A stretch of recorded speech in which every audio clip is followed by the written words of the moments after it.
the digital age, a 21st century casualty. Open your eyes, you're losing control. Open your eyes, put down the phone.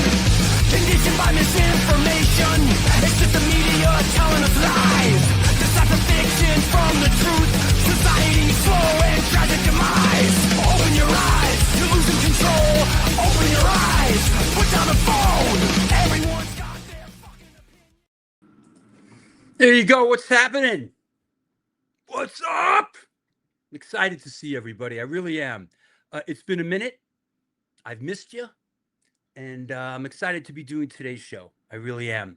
I hope things are well in your world. I hope you're doing good things and good things are coming to you. And I hope you're doing good things and good things are happening with you. But excited about today's show. I hope that you are too. Robert Hogg, my man, I know you're excited. Yo, Vinny Doak, I was thinking about you. Brother, I was thinking about you. Yep. I won't tell you what on the air, but hey, at a friend 25. Hey, Rat Bones, what's up, bro? Good to see you. Cindy, what's up? John Burry, good. The gang's all here. I think it's safe to say,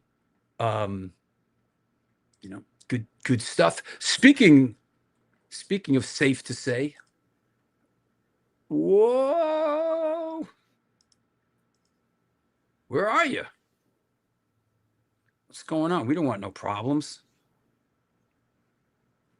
I don't see you.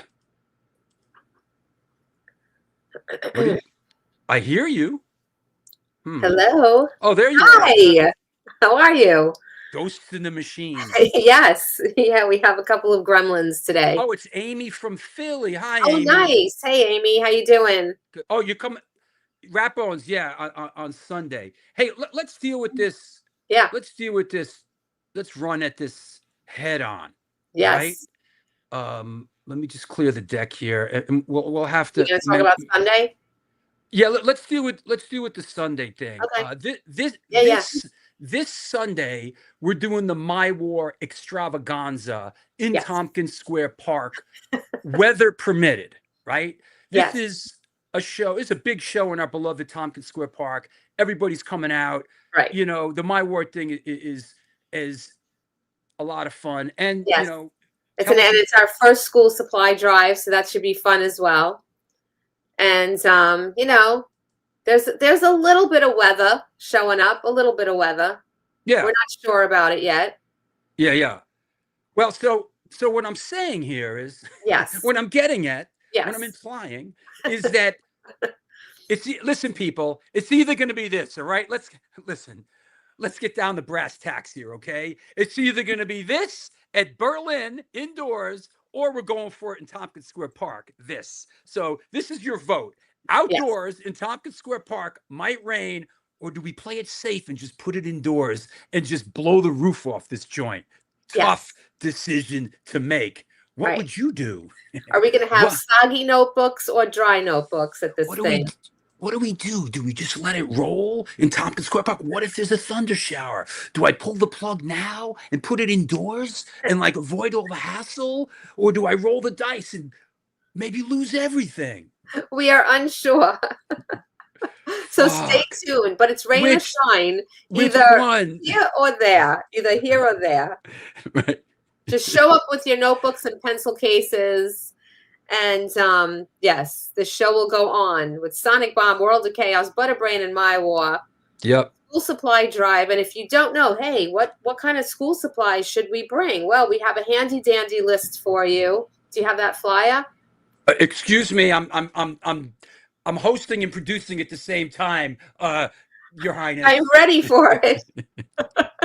Graphic, please. Graphic. We have a handy dandy list for you in case you are unsure of what you should bring to a school supply drive. Yeah. Ooh.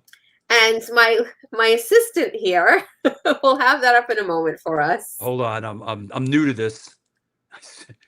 Oh God. Yeah. So basically, you can bring notebooks and paper and pencils and pens and highlighters and glue sticks. if you forget what I'm saying right now, you can go over to the Women of the Pit Instagram page, and we have a list for you. And not only is there a list, but if you cannot make it out to the park that day and you still want to participate, we set up a Amazon wish list. It's there's a QR code on the flyer, and I'm working on it. I know this is really. I mean, I'm dying over here.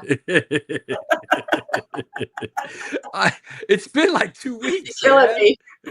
You're killing me. Yeah. Anyway, I actually sent it. Something's not acting right. I'm trying to figure it out. Yeah. Sent it to Facebook. So yeah, we have an Amazon wish list set up. If you go to our link tree on our IG page and click on that, you can, buy some supplies, and you can send all those packages. Those packages will automatically go to Elisa, who is collecting all of this for us in her tiny apartment. So we hope to fill her apartment with boxes of supplies. Nice. And one of these days, I'm going to figure her out. One of these days, you'll be able to figure out where that flyer is I sent you 5 seconds ago. It's just one of these things that I used to be able to do. I don't have that skill set for some reason. Can someone just scan that QR code?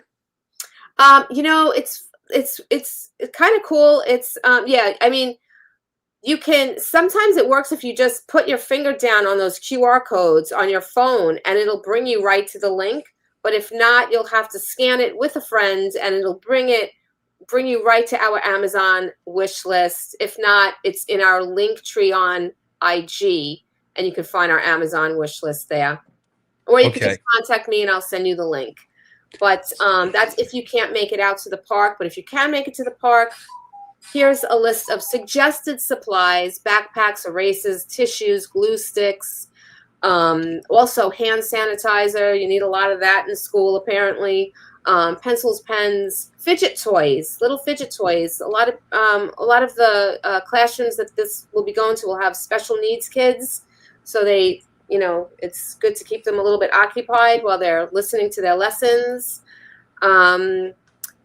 Loop scissors. I didn't know what loop scissors were. I'm old fashioned, but loop scissors are really cool scissors now that they have for the kids. Makes it easier for them to cut out shapes and all the things that you need to cut out in elementary school. So, yeah. All right. So that's what's up. Listen, it's a school supply drive. I'm calling you out. Yeah. There's a QR code. Buy a couple fucking pencils and donate it to the cause, you friggin' bums. All right? I'm not in the mood. For this shit. I'm not in the mood for this shit. Just get on there. Some fucking erasers. It's not going to kill you. A couple pencils. We're doing this, busting my ass in the park. You know how much bullshit I have to deal with to pull this off? As Mimi from Fugget said, it's a free show, but I better see you with a pencil case. Yeah. There you go. So it's going to be fun. Right. Yeah. What else? Checking in from Oklahoma? Been waiting for this. Oh, wow. Amino and Okie. Nice. Yeah. Good. Yeah. Normally I would say go outdoors, but since it's the school supply drive, maybe play it safe indoors.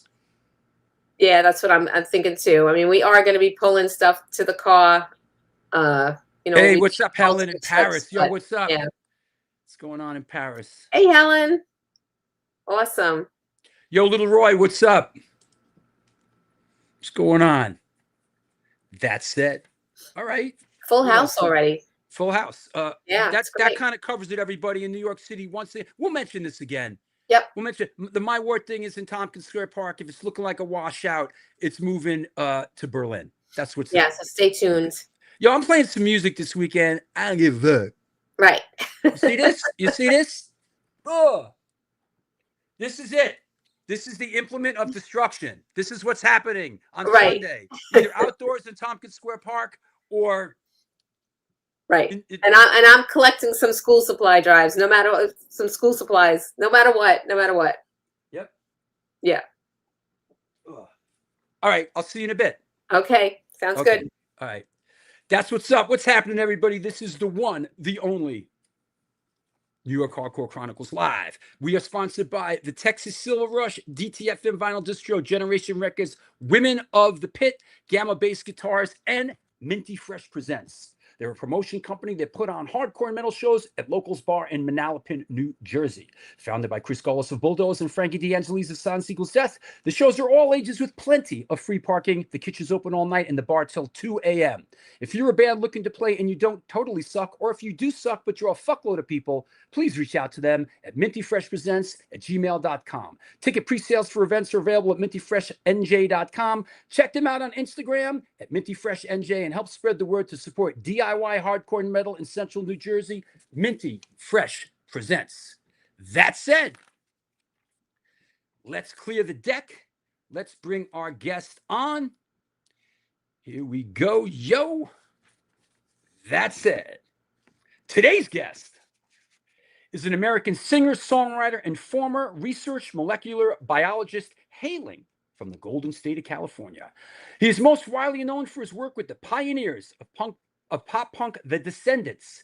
Here today to talk to us about the 40th anniversary reissue of the Descendents, Enjoy, and much, much more. Please welcome, coming at us from the centennial state of Colorado, Mr. Milo Aukerman. Hey, man. Hello, how's it going? It's good, buddy. How are you? I'm great. I'm looking at some of the people on the side comments, and I saw a friend of mine from Philly, because I was living in Delaware for many years. Amy friend. Oh, nice. Amy from Philly. Hello, Amy. Hey, listen. Let's just like Joe Frazier or like Mike Tyson. Let's just come in swinging here, all right? Yeah. So you were in Delaware. You were working for DuPont, right? That's right. Yeah. Isn't Delaware like a DuPont state? Is that the home state of DuPont? It originated. It got That's founded right. in Delaware. That's Interestingly, right. there's not as much of a Delaware presence for DuPont lately. Which explains why I'm not there anymore, because they really shut down a lot of their plant biology work, and right. I was a casualty of that about 10 years ago, actually, at this point. So yeah, but I was at DuPont from 2000 to 2016. Yeah. Imagine that you ended up on the East Coast, huh? That must have hurt. Yeah, well, I mean, we've been all over. That must have hurt for a California, died in rural California guy. Well, but before that, Delaware, Huntington Beach. You know? Yeah, it was weather-wise, it was rough. But we were actually coming from Wisconsin, because I spent about 10 years in Wisconsin, or now more like 7 years in Wisconsin. So I got used to that level of weather. So when I came out from Wisconsin to Delaware, it was pretty easy to kind of go there. Bro, I lived in Vermont, up by the Canadian border. I lived in right outside Burlington, Vermont, for like 5 years, and that's pretty brutal, man. It's pretty brutal. Yeah. But I learned to embrace the brutality of it all. I really did. I learned to love it.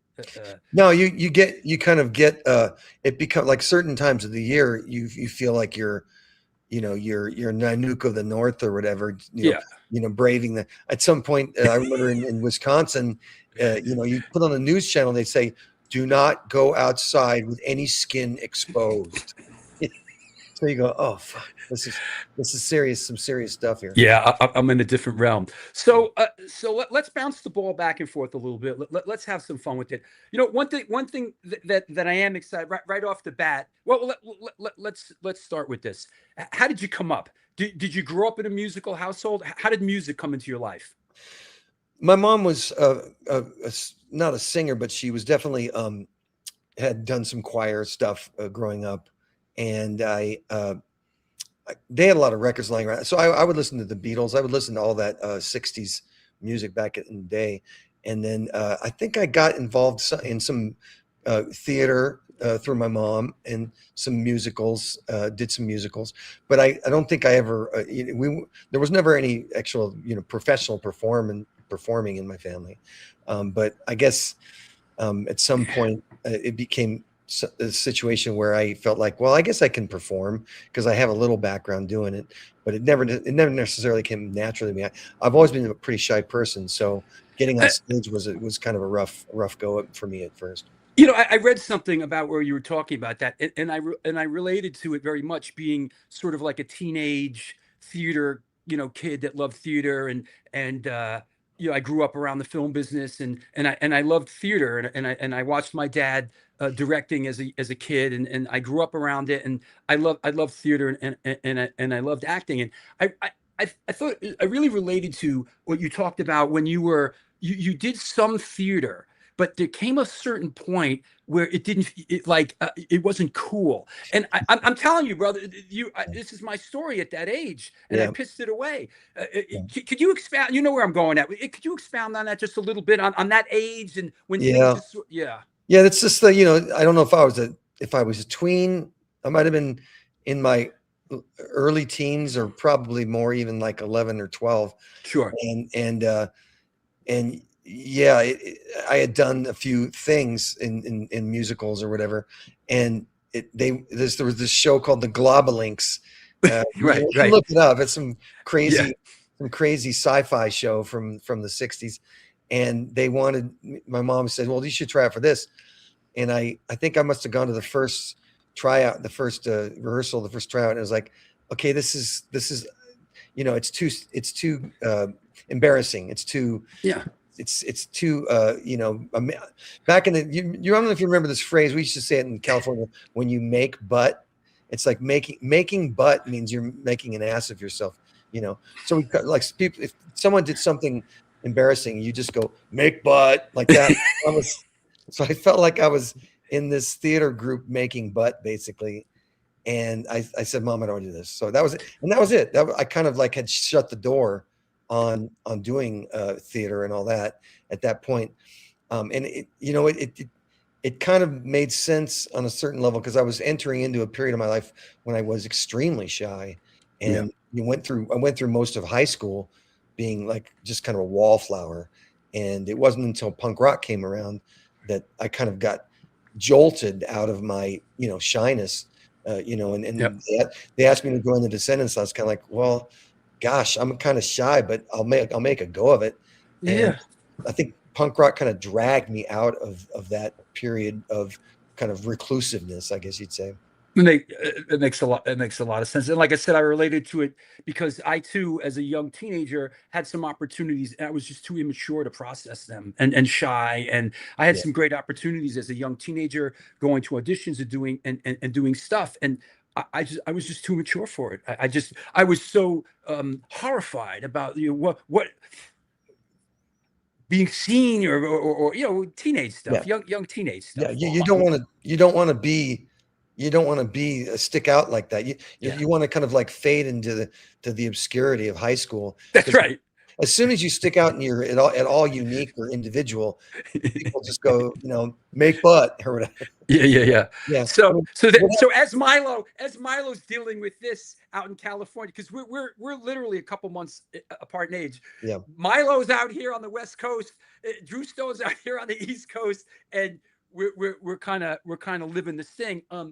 We often talk about on the show how sort of in that era that we grew up in, how radio was such a big part of it was everywhere. You would sort of like hear a song in the supermarket, and then go into the car, and radio was everywhere when we were growing up. Could you paint a little bit of a picture on what it was like growing up in that area of California? I mean, I'm sure it was pretty vibrant.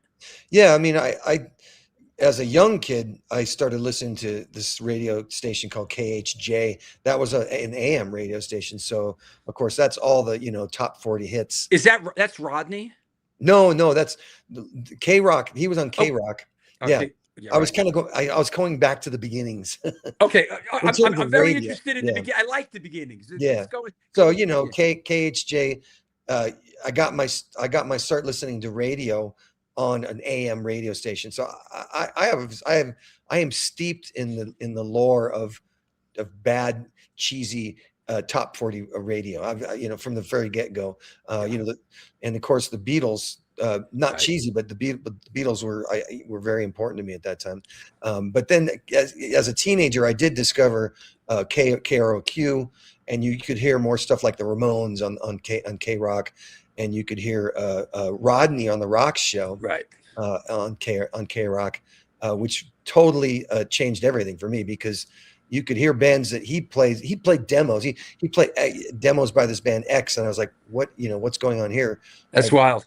Yeah, and so you get to hear. He really focused a lot on just LA punk, and so I would hear most of my first introductions to LA punk was through Rodney's show, and of course he put out a couple of those compilations too, which were great as well. But Sure. yeah, it's I think anyone who grew up listening to LA punk is going to tell you the same thing, that Rodney was just a huge influence in terms of the way that he would just really champion these bands that were pretty small bands, really, in the whole scheme of things. Maybe 10 or 15 people would come to the show, but Rodney was willing to play them anyways and get them that exposure. Of course, he exposed a lot of bands that became famous, like the Go-Go's got their big break on Rodney. Sure. So, the Go-Go's, X, Yeah. a lot. Yeah. A lot. Until that infrastructure sort of crumbled, like it all does eventually.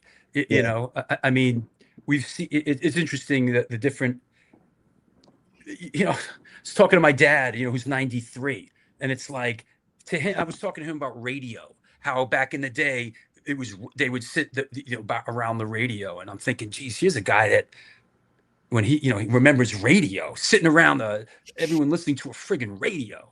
Yeah. And now he's in 2026, and the arc of technology he's seen in his lifetime, how things is pretty incredible. Yeah, I mean, I still listen to radio. I'll stream shit. I'll put vinyl on, but I'll also listen to the radio, obviously in the car mostly. But it's just something that I just like to have on, because if you get the right station where they're playing stuff I like to play a radio station where they play stuff that I've never heard before. Yeah, and I've locked in a few stations. It was like almost everything they play, I'm like, oh, I've never heard that before. And to me, that's really a fun way to discover new bands. I mean, obviously you can go on Spotify and do whatever, but stuff that gets played on the radio for me is also it's something where it's like I'll hear music that I would have never chosen on my own, and so it makes it a way of really getting into some different kind of stuff. Do you have a turntable? Do you listen to vinyl? I do have a turntable. I'm looking at it right now. It made the move. We just moved from Delaware to Colorado not that long ago, and my turntable made the move with, I'm going to say, a fairly modest collection of vinyl. Yeah, but I do like to go to record stores and cool. Fumble through everything and try to find cool stuff. So yeah, I think it had been mothballed back in Delaware for a number of years, but my wife got me a turntable, I'm going to say probably 10 years ago. Yeah. And ever since then, I've been trying to reestablish something of a collection. So, yeah. You went to Mira Costa High School, right? That's where you met Bill and those guys? Yep. Set that table. Were you guys all the same age? Bill and I were the same grade. Frank was the guitar player. He was like a grade Frank older. Nevada. Yeah, Frank Nevada. He was a grade older than us, and I didn't really know him at all because he was a grade older. I mean, he didn't travel in the same circles, but I did know Bill because we shared some classes together. I would say we were acquaintances more than friends at the beginning, but my curiosity was piqued because he came to school with this Ride the Wild Hectic World single and started selling it during lunch break or whatever. And I said, hey, I'm going to buy one of these. And, it kind of blew me away because I was just getting into punk rock pretty shortly before that. And, I told him, I love this single you guys put out. And I started going to the practices, and pretty much, Bill and I became best friends from that point on. We did everything together. And I have that. Hold on. I'm sorry. I'm a little slow on the draw today, but here it is. 1980. Hello. Boom. There he is. You go. Yeah. I'm sorry. I'm a little slow on the draw today. Yeah. But This is interesting. Bill was just on the show recently, so I did a lot of homework, Descendents homework for Bill, which is nice coming into your show. But I learned quite a bit, and I did learn quite a bit from the Descendents documentary. I learned quite a bit from that. That was really informative. But for those who may not know, you do not sing on this, correct? No, because they put it out. I mean, I think it was recorded in '79, and they put it out. It was an independent release. Bill basically put it out himself, Right? And so it wasn't really readily available. But this was pre me, and this is what got me into the Descendents, is hearing this, and it kind of scratched the same itch for me as both the punk bands that I was hearing in LA, but also had some '60s influence as well. I mean, the early Descendents were very heavily '60s influenced through Frank Navetta's songwriting primarily. So it just really kind of hit all the right spots for me, and I Descendents became my favorite band. I'd go see them play all over the place, and then eventually found myself in the band. Is this pretty much that first lineup? Yeah, this is the first lineup. That's Tony and Frank in the middle, and me and Bill on the ends. And Frank's dead. He died several years ago. Mm-hmm. And Tony's still around. He lives out in Long Beach area. Mm-hmm. Good. You know what? Listen, anybody out there have anything, an intelligent, coherent question? We're going to take them as we go today. So I like this. Joshy says, did Milo ever hear the band rehearse with Cecilia singing? For those that may not know, apparently there was a singer sort of in between Milo and right. So this is sort of a trivia question, right? I mean, yeah. Did you ever see? Did you ever see Cecilia? Yeah. So when I would go see them practice, she was never there at practice, but I'd go see them play live with Cecilia, and I probably saw at least 2 or 3 shows with Cecilia singing. One at the Cuckoo's Nest, I remember. Sure. Was that Costa Mesa? Was that down in Costa Mesa? Yeah. I think I might have seen the Descendents a few times at the Cuckoo's Nest with Cecilia, and she brought this nice, I'm going to say, new wave sensibility to the band, mm-hmm. which was kind of nice because Tony was writing kind of new wave flavored songs, like Hectic World. Hectic World's pretty new wave if you really yeah. And some of the other ones of that early period had that kind of herky jerky style, like the Rosillos had, or something like that. And so I think Cecilia fit in pretty well with that. I mean, at some point, I think it was more like they just thought, well, let's get Milo to sing. I don't know. I guess because I was showing up to practice, maybe. Yeah, I mean, were you hanging out in the practice room? Did you know the songs? Was Bill your buddy? Did you guys were you around them all the time? I was. I mean, so they were practicing at this place called the Church, which was in Hermosa Beach, and so it was easy for me just to kind of bike down there and see them play. Just as I said, though, it was just the 3 of them. So, but they had a mic set up, but the thing is, because they had a singer, Cecilia, sure. They weren't singing into the mic, and I'm like, well, why is this mic set up here when none of them are singing into it? I knew that Cecilia was the singer, and I just thought, well, I'm going to take a go of it. I'm going to sing. I just volunteered to sing "Hectic World," I think, and maybe "Ride the Wild" too. I can't remember. So I feel a little bad. Maybe I snaked her out of the gig, but I was there, and I just kind of grabbed the mic and went with it. What was it instantaneous? Was it like, wow? No. Did they like retreat to the corner of the rehearsal room, the 3 of them, and like they're looking at you, and you're looking and then, hey man, you're in the band. Was it one of those deals? No, it definitely wasn't that, because I was not a trained singer by any stretch. I didn't really know how to sing.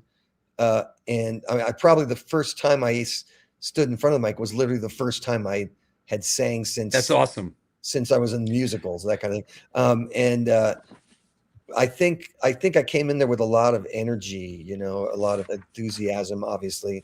Yeah. And I think they were kind of like, well, this guy's he's got some important qualities, and we'll work on the singing later. Part of it also, we were just the band was just getting into a harder sound. I mean, we started drinking a bunch of coffee. We started writing songs like "I Like Food" and "My Dad Sucks," and so it wasn't so much about singing at that point. It was more about just like bellowing. Right. So that Yeah. well, since I didn't really know how to sing, I could bellow, but I could bellow, and I Yeah. was really influenced in that regard by Des Cadena from Black Flag. He just blew me away with just the level of aggression that he could get in his Yeah. voice. And so, I guess I kind of joined them right about the time where they were starting to make this transition to like, we want to play fast, we want to play hard, we want to drink lots of coffee. Oh, and here's this guy who, can basically bark out the vocals. It works out pretty well. So there was a transition going on at that point in the band. I want to touch on this guy here, right? This Des is a Cadena. shot. This is a shot from. This is a shot. Let me just that I scanned for the Boston hardcore film that I directed. There was a huge undiscovered archive of photos. This is Black Flag in Boston in 1981, and Yes. as far as I mean, just in my world, like this to me was this is my Black Flag right here, and Yeah. these Yeah. guys this was fierce. I know Des was your guy. Is that safe Yeah. to say? Yeah, Des only. I mean, Yeah. that's how I felt. But yeah. Yeah. Did you tell us about you saw Black Flag early on? Was it as crazy and hectic and potentially violent as folklore would have it? Well, it's funny because the first time I saw them was at Pollywog Park, and it was a free show that they were giving, that they were doing. They got booked by the Hermosa or the Manhattan Beach Parks and Recreation. Like they do these, lunchtime concerts, and they book these, these kind of military choirs or whatever, and then they book Black Flag. I don't know how they got that gig. Let me ask you: was this Black Flag?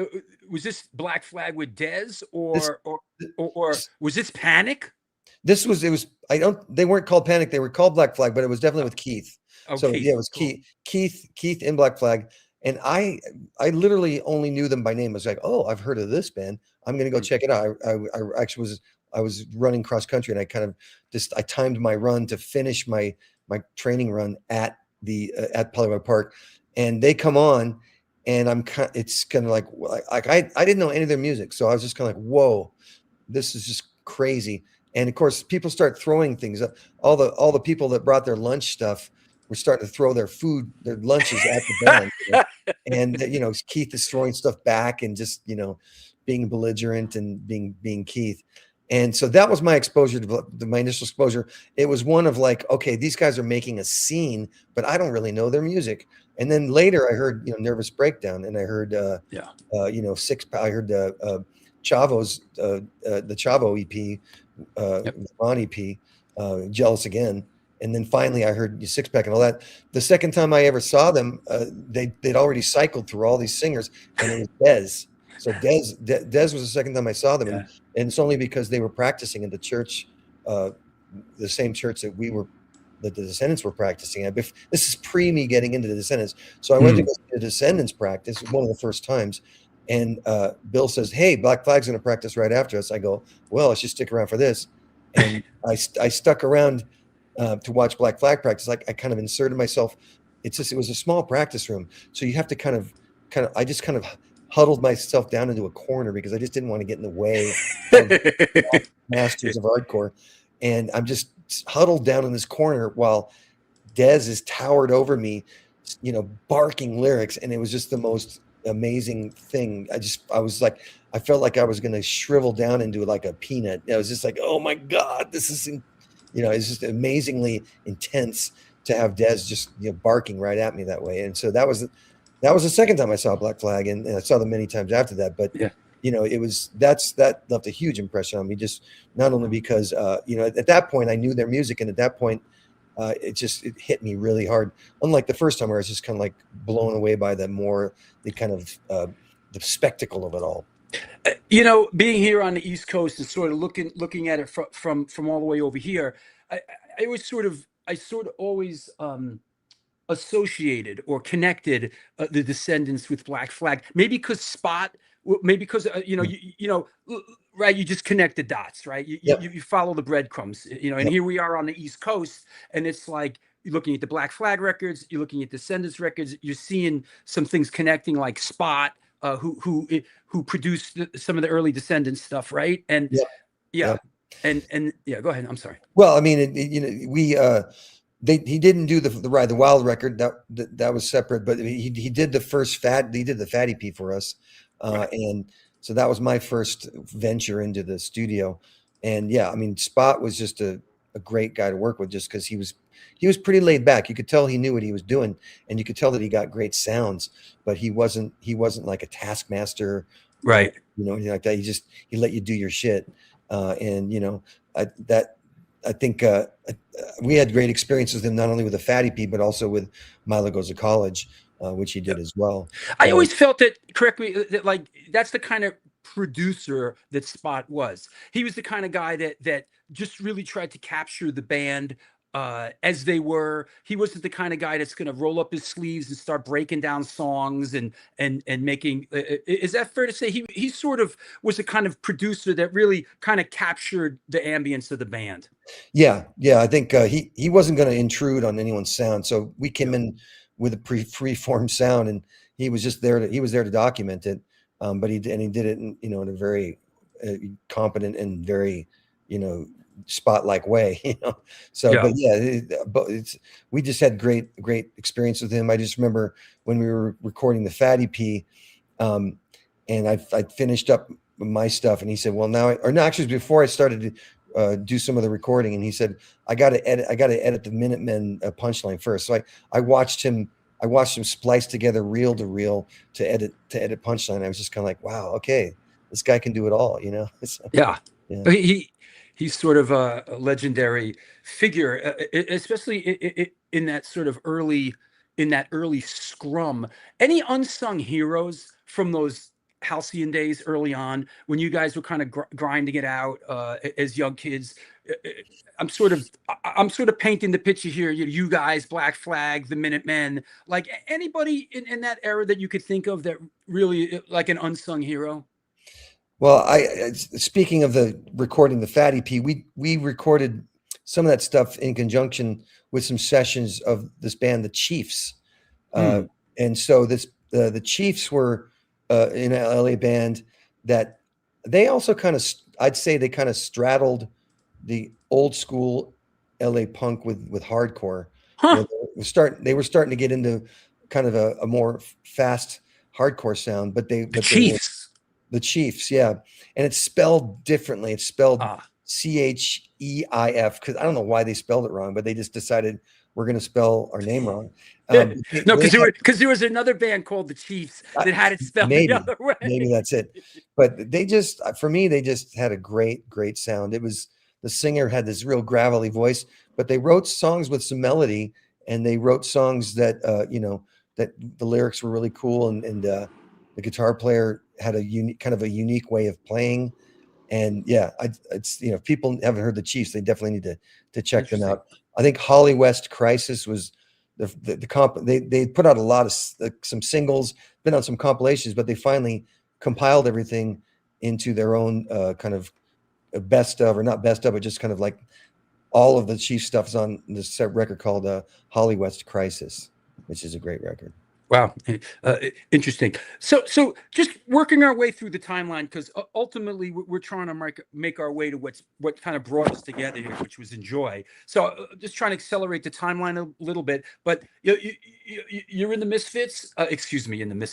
In the Descendents. That's two different bands right there. I don't wear the devil locks. You think you could sing for the Misfits? No one can do that like Glenn. No. Yeah, that's odd. I wonder why that popped in my head. So going through the timeline after the Fatty P, you mentioned Spot, Milo Goes to College. Any memories? I mean, that's when that sort of came on my radar screen over on the East Coast. Yeah. Any thought that to me like really created momentum for the Yeah. band.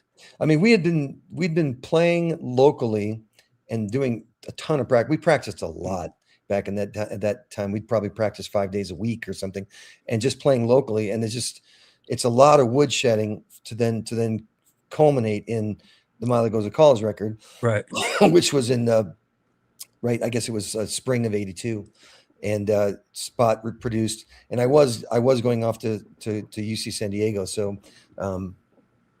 So yeah, that was Bill's idea to call it Milo Goes to College, to document the fact that I was leaving the band.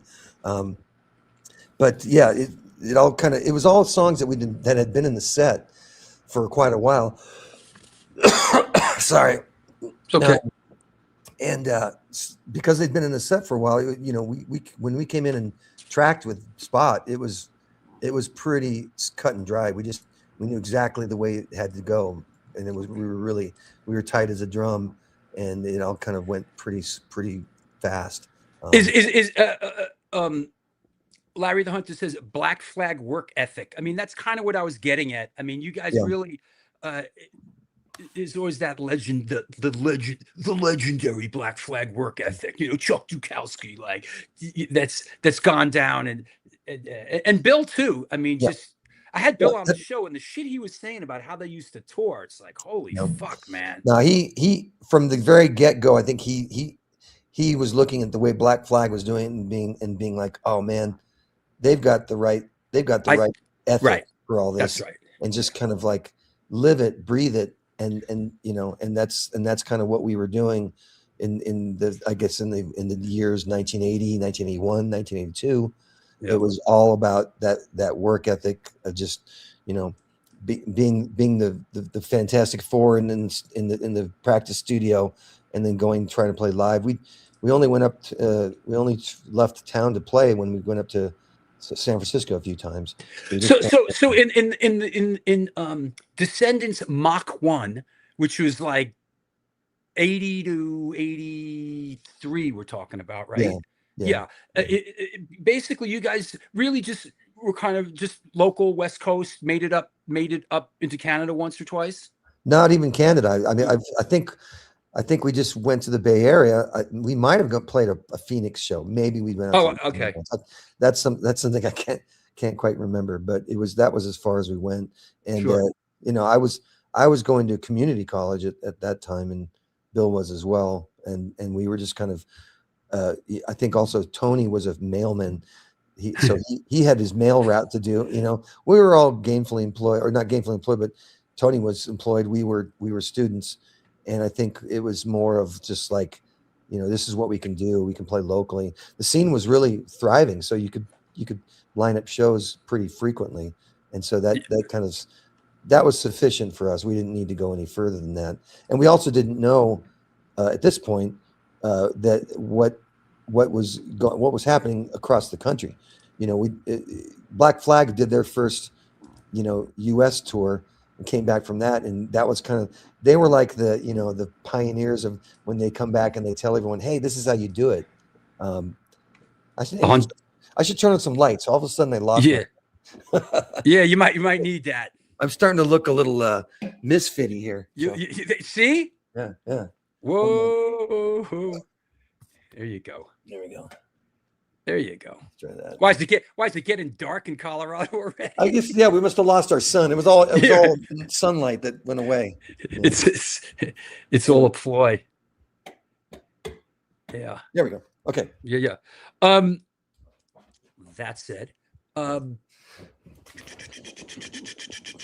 so yeah, I mean, we were just playing locally, and this is after. I'm sorry, I shouldn't put this graphic up because this is kind of after. Because what I guess what I'm getting at is really that first go round with Descendents. Really, it was some local shows. There was no delusions of grandeur. It was just, you were just doing a couple shows as we all were in band heading towards college, right? Yeah. I mean, I always viewed the band as a fun thing to do, but right. I don't think at that point ever thought, oh, this is going to be a career. But you know, no one did it. No one was in a punk rock. If you thought you had a career in punk rock, at that point you were high. You were It, high. it was for psychotic animals like Bill Stevenson Yeah. who would get in a van and Yeah. tour and play 360 shows a year. Yeah. And that guy was that Yeah. He was definitely the guy in the band who was like, this is what I want to do, and I'm going to do it as much and as often as I can.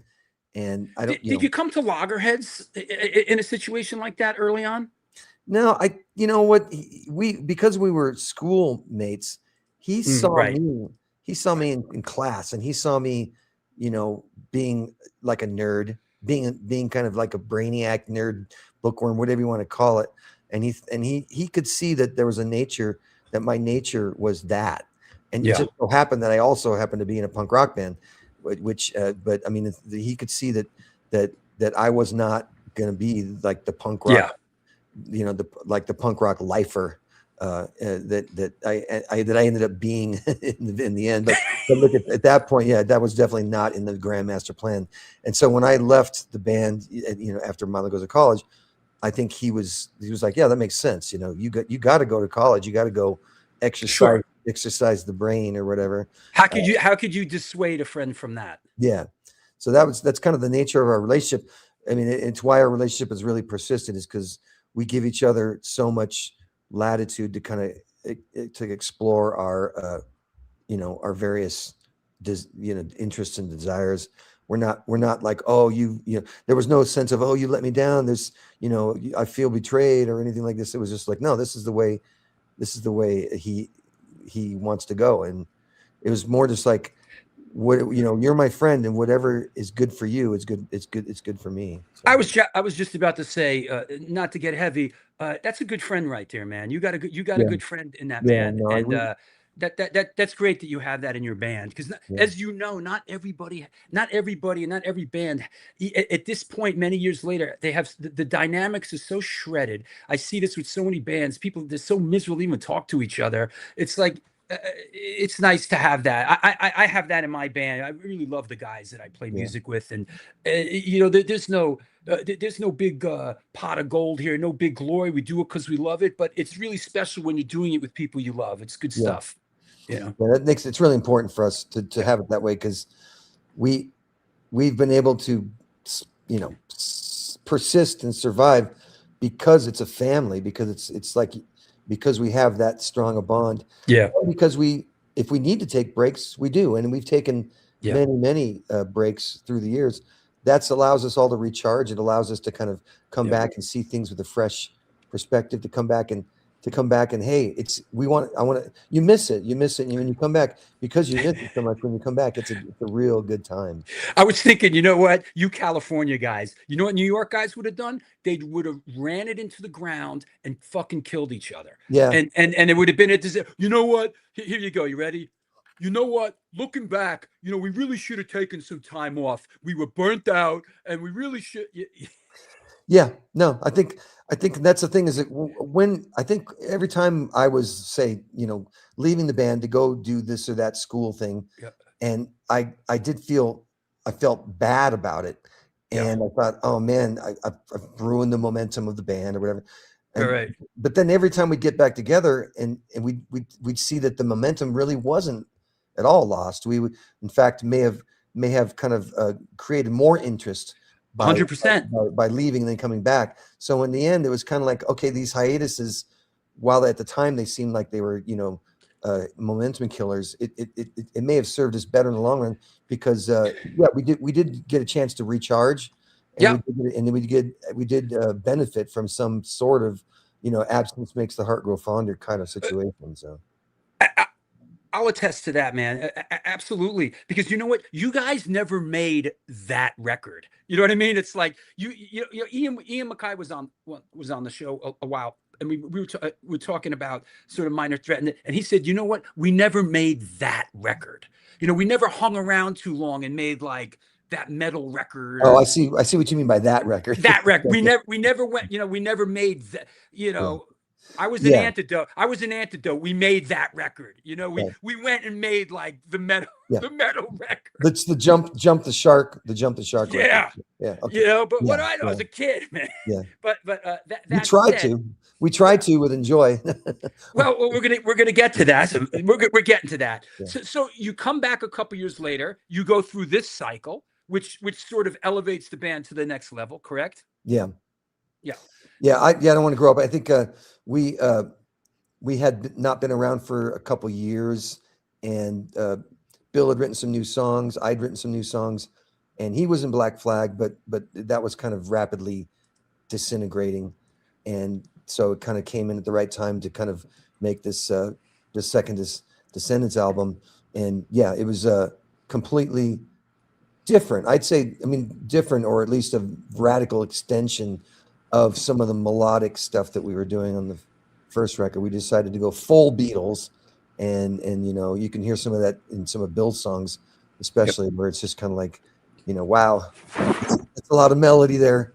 And so that's kind of, it's a good counterpoint record to say, like, if you think of the Fat EP being one extreme, and this would be the other extreme in terms of melody. And so, yeah, but we were scratching that itch. We were, I think, all immersed as kids in Beatles and actually as teenagers, this one band called The Last in LA, who they came out of, I mean, the punk scene in a certain sense, but they came out of the punk scene as 60s influenced kind of poppy guys. And so they kind of set the stage for us in terms of having like a pretty aggressive yet very melodic sound that both Bill and I just really treasure. It's a great band, and they don't play out that much now, but they had their day in the sun, and yeah, between them and the Beatles, I think we came in with the I Don't Want to Grow Up as being like, let's sound like The Last if we can. Why not? Interesting. It's a great record. Hey, a personal question: are you guys fans of Oasis? I mean, I think that when they came out, I would hear them on the radio. I don't go too deep with them because at one point they said, "Oh, we're bigger than the Beatles," and I go, "Next." Oh, that was it. I didn't need to hear that. Right. So you're dead to me. Yeah. I just connected a couple dots. I just saw a documentary about them that I really enjoyed. That said, I just want to. I'm going to take a sponsor break in a minute. I just want to make our way. To when we come back, we can just get into Enjoy. After the I don't want to grow up kind of cycle. Did you guys went right into Enjoy after that? There was you didn't leave again. There wasn't a break. No, there wasn't. There was some lineup changes. Yeah, because what had happened was that we had Tony and Frank, but Frank moved to Oregon. And is this the cat that burned his equipment? Yeah, he burned his. And Bill told me he thought it was like the greatest thing ever. He was making a statement like, I am done with music. Unlike me, like I went off come on. College. Yeah, I went off to college, but it's like, well, I could still use my voice. But he's like, no, I'm leaving the band and I'm burning all my equipment. You cannot ask me to play again. So it was a statement by him. But that was Frank, and he moved to Oregon. And then Tony was that traumatic when that happened, or at this point where you got?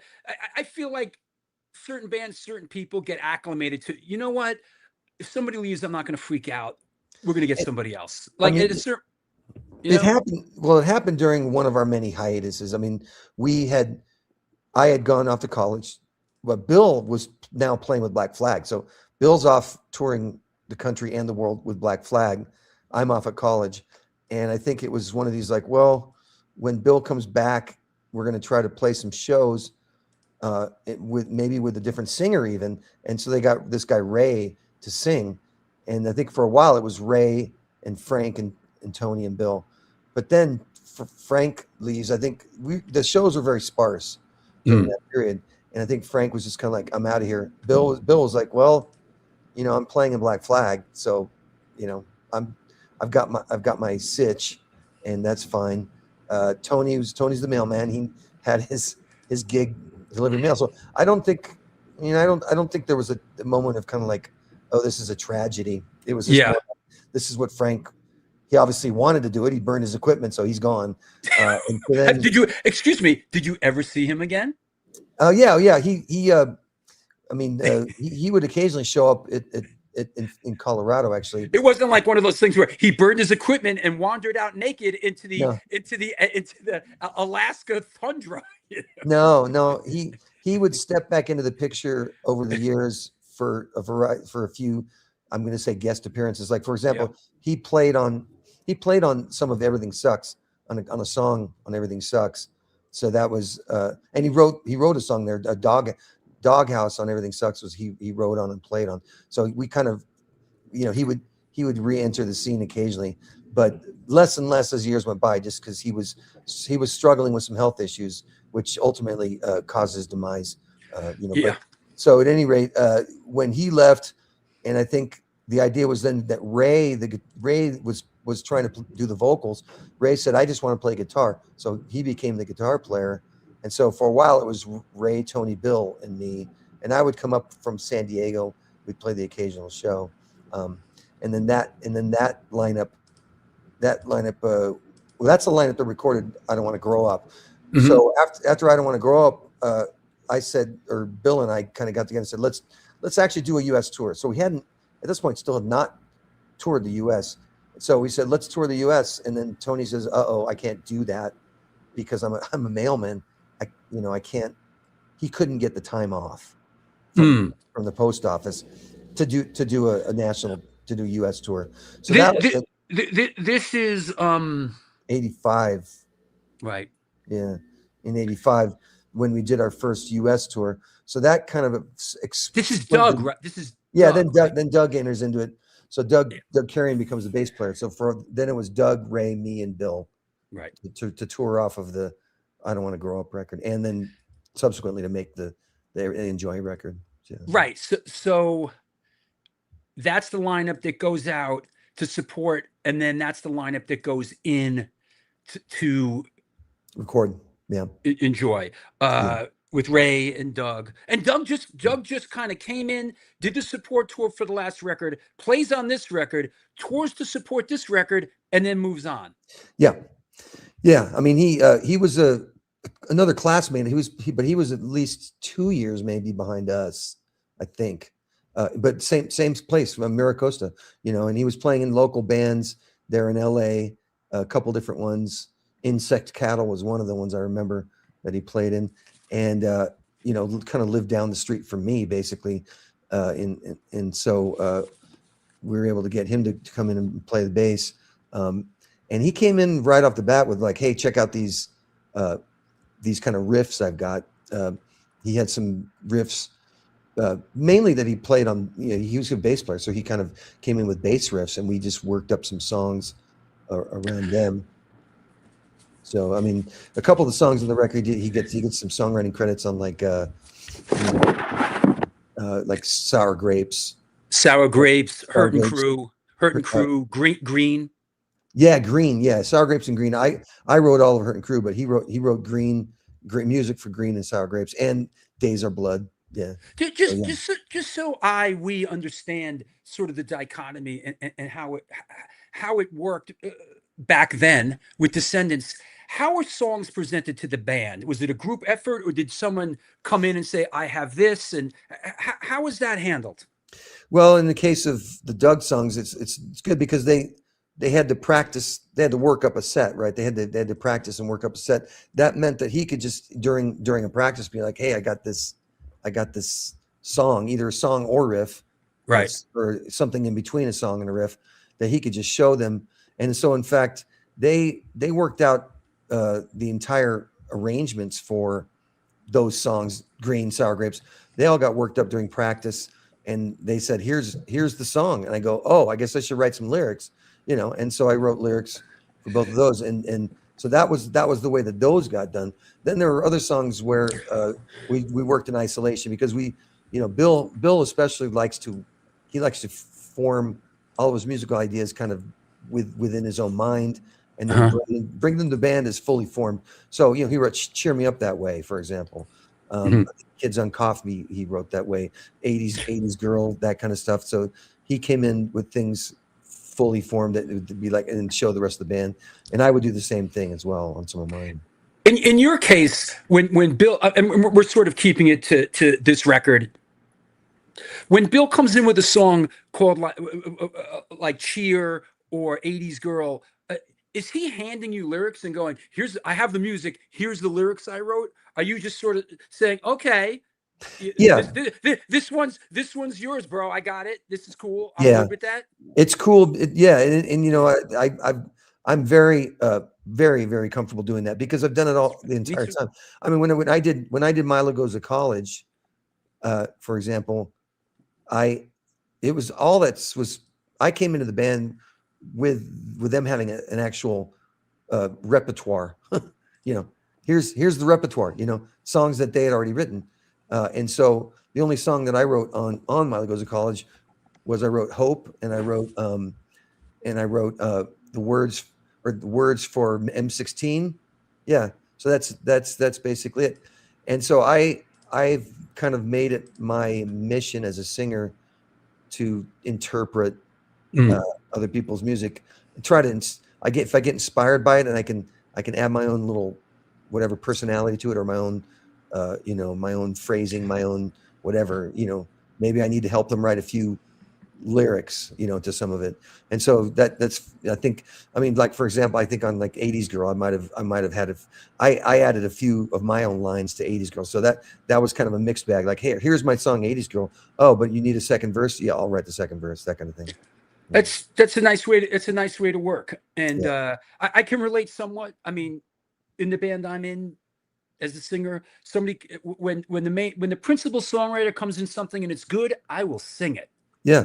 I will not sit here. I'm not hung up on, I'm the singer, I write everything or this and that. Yeah. Yo, at my age now, you bring in something good, I'll sing it, man. That's yeah, it. no.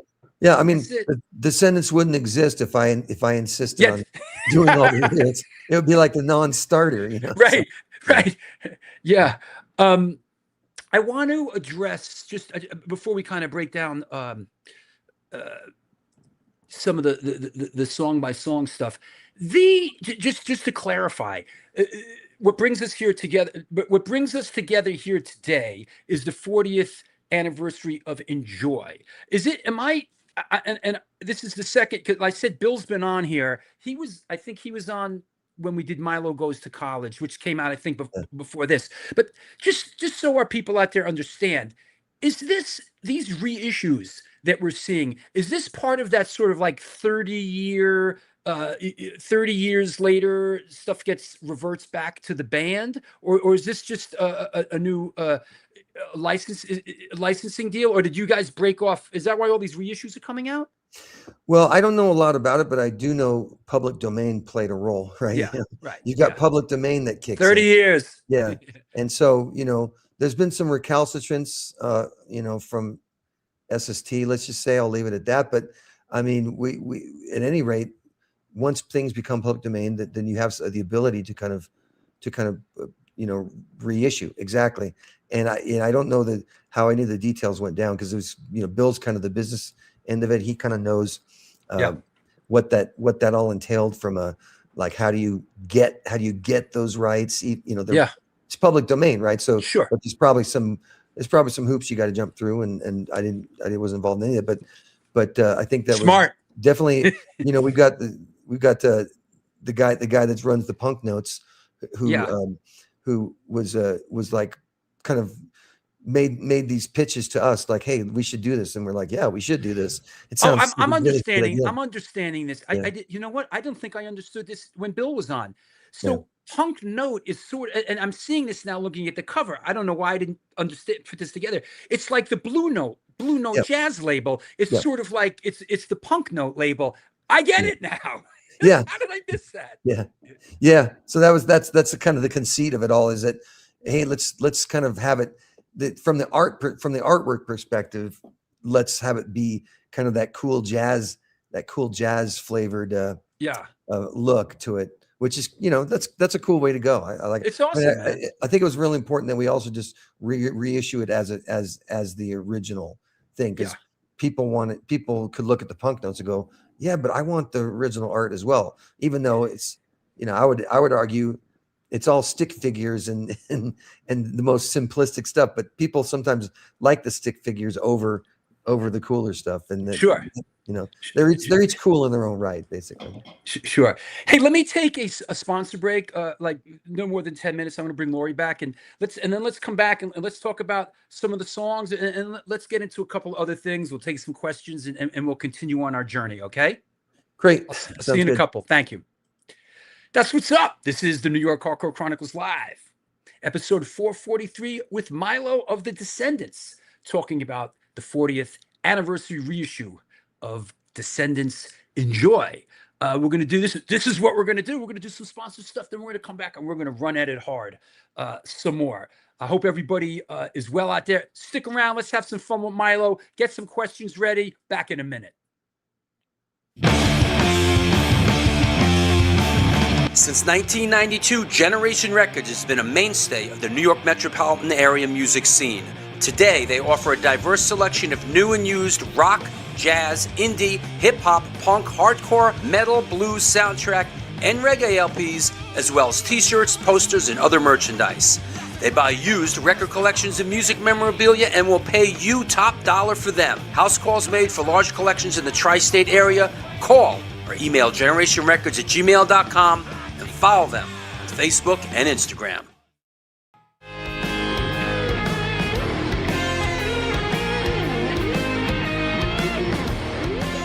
Will that be cash or in debt?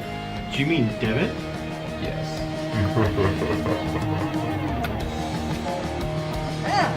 Sorry.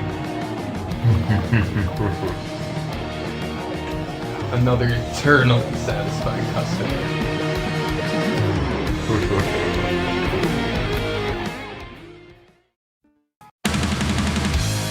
Yo, what's happening? I'm out here at one of our all-ages Sunday matinees on the Bowery. I hope that you are enjoying today's show. I just want to let you know that the New York Hardcore Chronicles Live needs your support. Please step up. There is a Patreon page that has a lot of unique program. Shows are announced there first. Lots of good stuff. There's a PayPal address right there on the screen if you want to make a contribution. There's also a super chat function. You could do that, but the bottom line is this show exists because of your support. We're going to be doing it for a long, long time. Thank you for all your support through the years. Back to the show.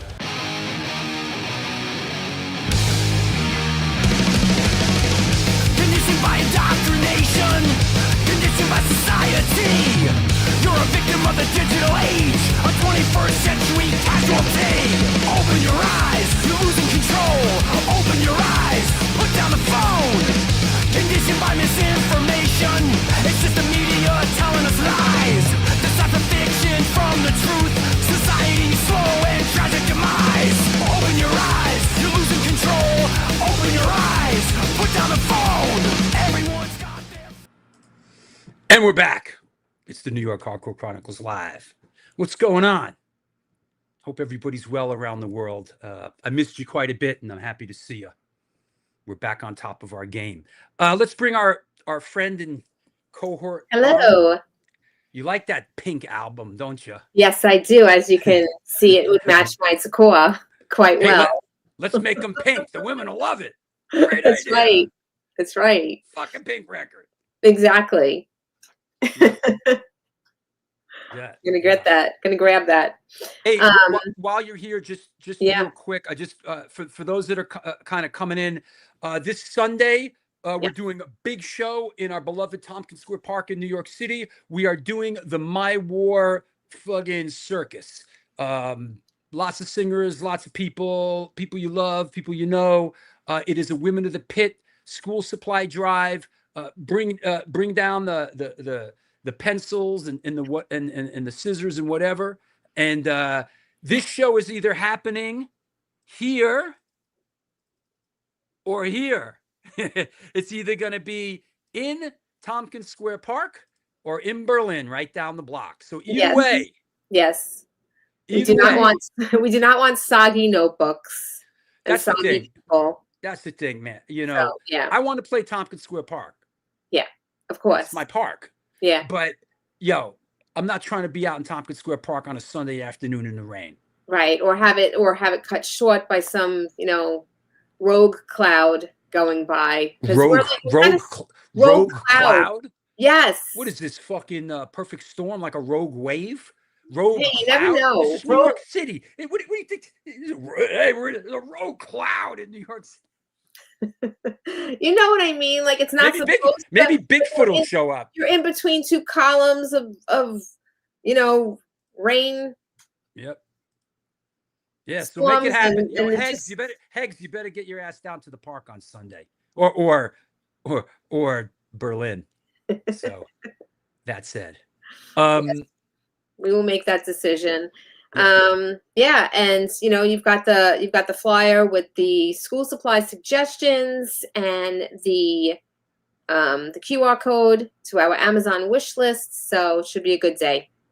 Yeah. Good collection. And you just real quick while we're here before we bring Milo back. Sure. I saw that you sent me. We were talking about women of the pit spotlight, and Yes.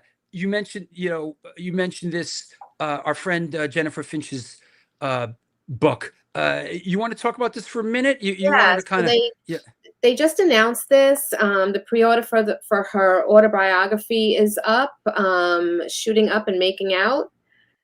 My memoir, of my life in LA and L7. So she was working on this book with Jeff Alulis, and this is going to come out in January of 2027. And like I said, the pre-order is up, and should be a good read. So this was what she was working on before she passed. And I also sent you another book as well. Yep. Let me get that one. That's out already. This one is called Rebel Girls, and it was written by Molly Tai. She's from UK. And the interesting thing about this book, it's a history book of punk, but it has a lot of perspective from from the fans and from the people who actually, attended punk shows at this time, not just the bands. So it's got a lot of stories and quotes from people talking about how punk has changed and affected their lives. So very interesting book, real history of women and punk. So that is out now on Amazon. Cool. So yeah. Good. Hey, you know what we're gonna do? We're gonna Shanghai our guest with some science talk in a bit. So I'll bring you back when it's time to jump. Okay. All right. I'll be ready for it. That's happening. Let's bring our guest back on from the Descendents, Mr. Milo Aukerman. Hey, man. Let me put you back over here where you belong. Okay. so that said, making our way through the record a bit, and some of the songs. I know somebody was asking. I mean, this is sort of like, like you said, you didn't make that record, but this record's a little bit different. And is it just a commentary of sort of the environment at the time, of sort of what was out there? It was sort of oozing in on you guys like everybody else. Oozing, that's a good word to describe it. Yeah, I mean, I think oozing, because it really is, it's more of the environment that we were in from a touring band's perspective, that toured in a van with 4 smelly guys. Sometimes the windows don't roll down, and it gets really pungent in the van. And so, but also just kind of extending that to other forms of emissions and excretions that might happen. And we just kind of we kind of try to take it to the most extreme and gross degree that we could possibly do it. And actually, Doug Carey, the new bass player, that was there for that record, he was kind of a real inspiration too, because he was just a funny guy who came up with all kinds of weird names for the act of defecation or flatulation or whatever. And we just kind of ran with it. And it's, I look back and I kind of go, we wrote a song about farting and put it as the lead song. Yeah. And named the album after it as well. Yeah, that's a bold move. It's pretty in your face. Yeah. and in your nose as well as it were. But Yep. so yeah, that was kind of it wasn't. It was more that it was definitely an environment related thing, but it was our specific, very insular environment. It was the joke of the in joke of the band. We were touring so much at that point that you were with these other three guys, and everything that you did on a daily basis was to kind of make the other guys laugh, because the touring is such that you got to keep your sense of humor, and we definitely tried to cultivate that sense of humor on the road through making light of our squalid conditions, as it were, including the farting in the van and shitting in a cup and pissing and wherever we could. Funny is funny, right? Yeah, I mean, and I think it's funny. I definitely think that Enjoy it's definitely you can take it or leave it. So some people think it's great, other people think it's the most disgusting thing ever. Yeah. And it's really just a document. The song itself just is, it documents where our fucked up heads were at that point. Sure. And then that's all I can say about it. It's not a song that we play anymore. Right. But you played it at some point? You could pull that off live? You could, yeah, back in the 80s, back in the 86, we would play Enjoy, and in order to make those fart sounds, no one really could load one up into the chamber live, because you get a little shy and you can't really make it work. So we had to sample some farts and then trigger the samples on stage, so that Ray could like step on a box and make the fart noises for Enjoy. That was part of the plan. So hey, where is his? Have you seen your Hardcore Legends trading card? No. Hold on, I got you.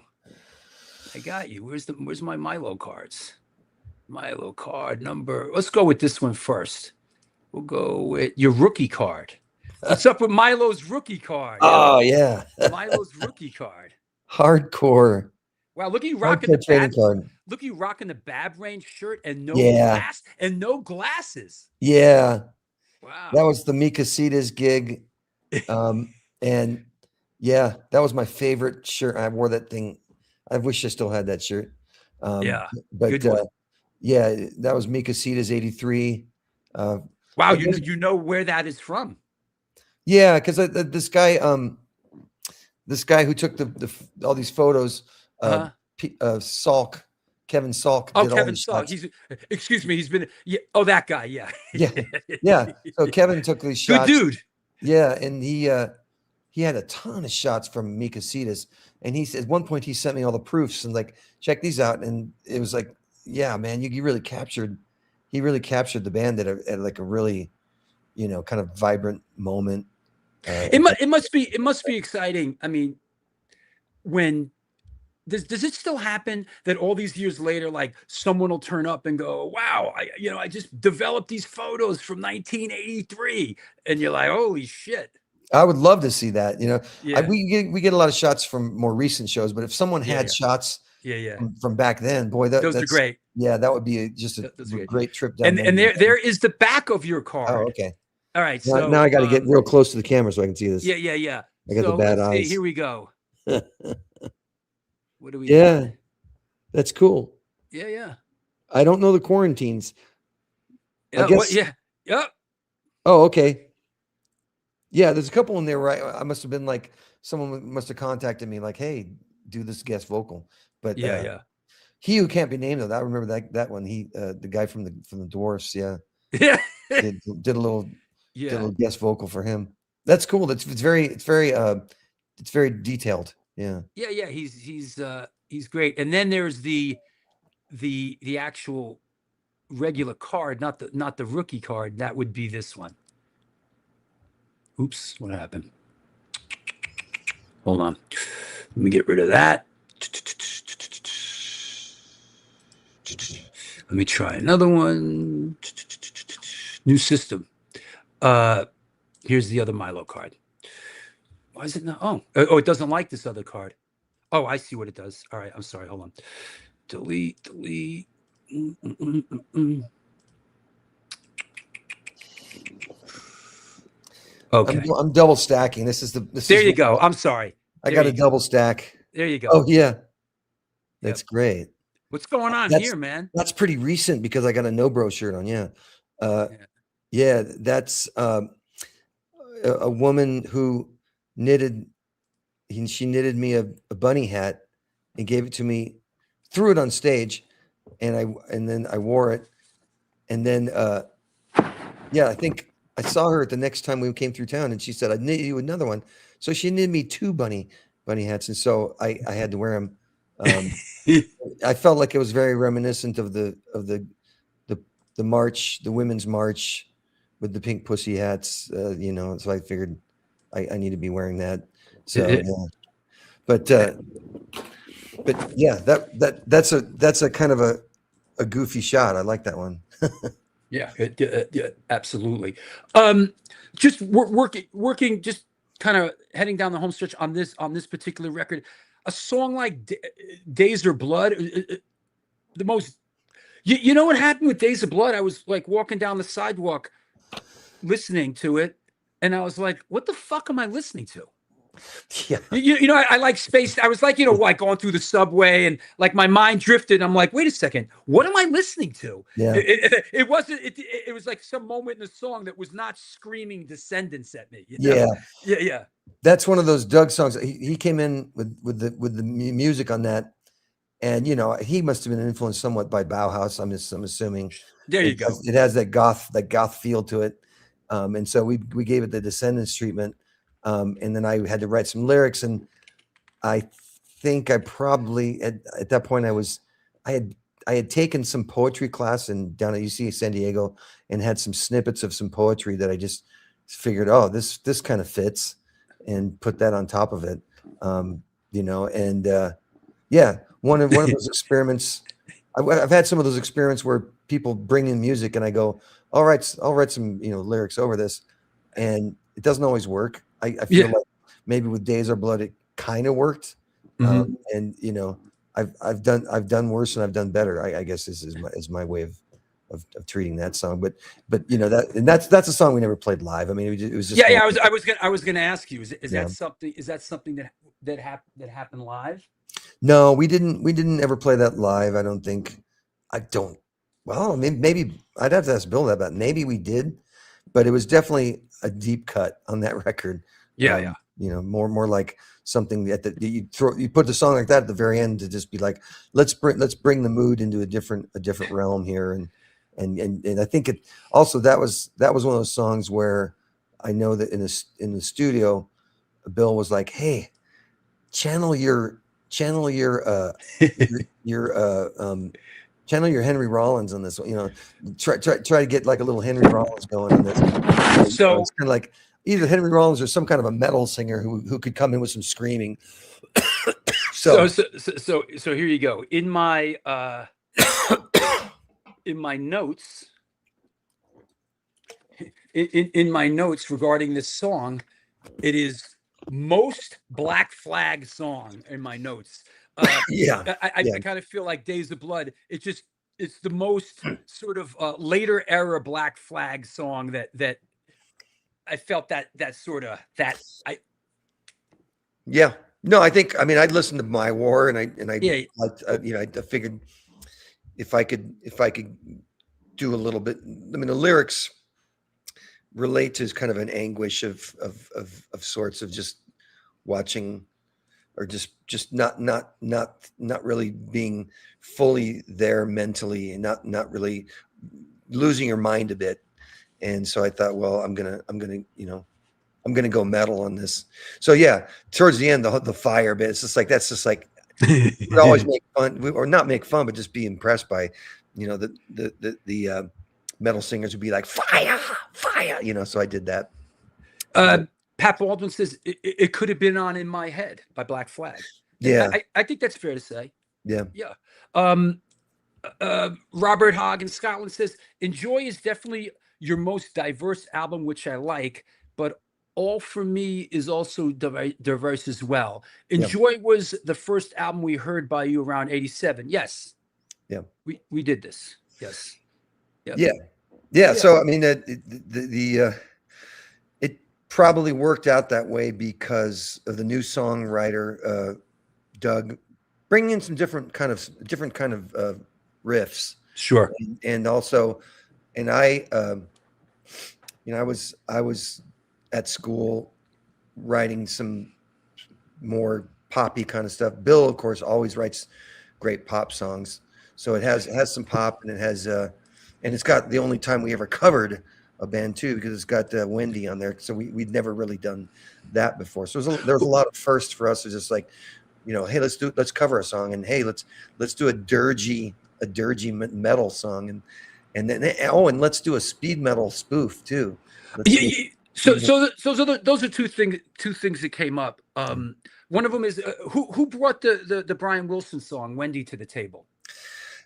Bill made the suggestion we should cover a Beach Boys song. And, I was kind of like, yeah, but shouldn't we also cover a Beatles song too? And we never did that. But I think I was rooting from the Beach Boys, rooting for "Don't Worry Baby," which is one of my favorite songs of all time. And he was like, no, Wendy. So I was kind of like, yeah, I can do Wendy too. Wendy's a great one. They're all, yes. Believe it or not, kids, that Descendents, that Wendy is not a Descendants song. It was done by a band called the Beach Boys, and they were around in the 60s when things were groovy.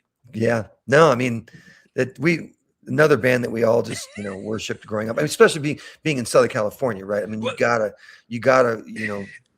you gotta immerse yourself in the Southern California vibe of the Beach Boys, and it's like a region. It's like regional. It's like regionalism, right? It's like, to you, it's like you grew up there. This was in your life's blood, and you guys are. I mean, of course, you guys are a real product of that environment and that coast, and being influenced by bands like that. I'm not sure. I know people here on this end were, of course, influenced by the Beach Boys, but I think a lot of the early punk bands were. I don't know if that's safe to say, because you think about the Ramones, and the Ramones were like a pop. A bubblegum band. Yeah. California Sun. Yeah. Right. They obviously had ears for the West Coast and some of the stuff. Right. And I think also with the Beach Boys, Bill's drumming style was steeped in that surf, what we call the surf beat, which is it's a particular beat. The double hit on the snare. Yeah. That's it. Yeah. So we had the surf beat. That was a real that kind of permeated through a lot of our songs in that period. And so I think it made sense to have a little bit of a nod to the Beach Boys. Yeah. That's how that happened. Good stuff. What let me see. What else do we got? Yeah, Wendy's phenomenal on that record. Yeah, that had something for everyone. That record. You have Wendy and also Kids was it was like the music video. Yeah, right? I think Bill wrote that, and we were, obviously we had our first attempt at documenting our love for coffee, and I can't remember. I think there was actually a guy down at UC San Diego, who said, I can do a video for Kids on Coffee. And I wish I could remember his name, but he did put together a video with some great footage of it's cool. Doug carrying, spazzing out, and, all of us kind of going ape shit. And it was fun. It was a fun thing. Our first video ever. So this is a good question, man. This is from Josh, who does the cards.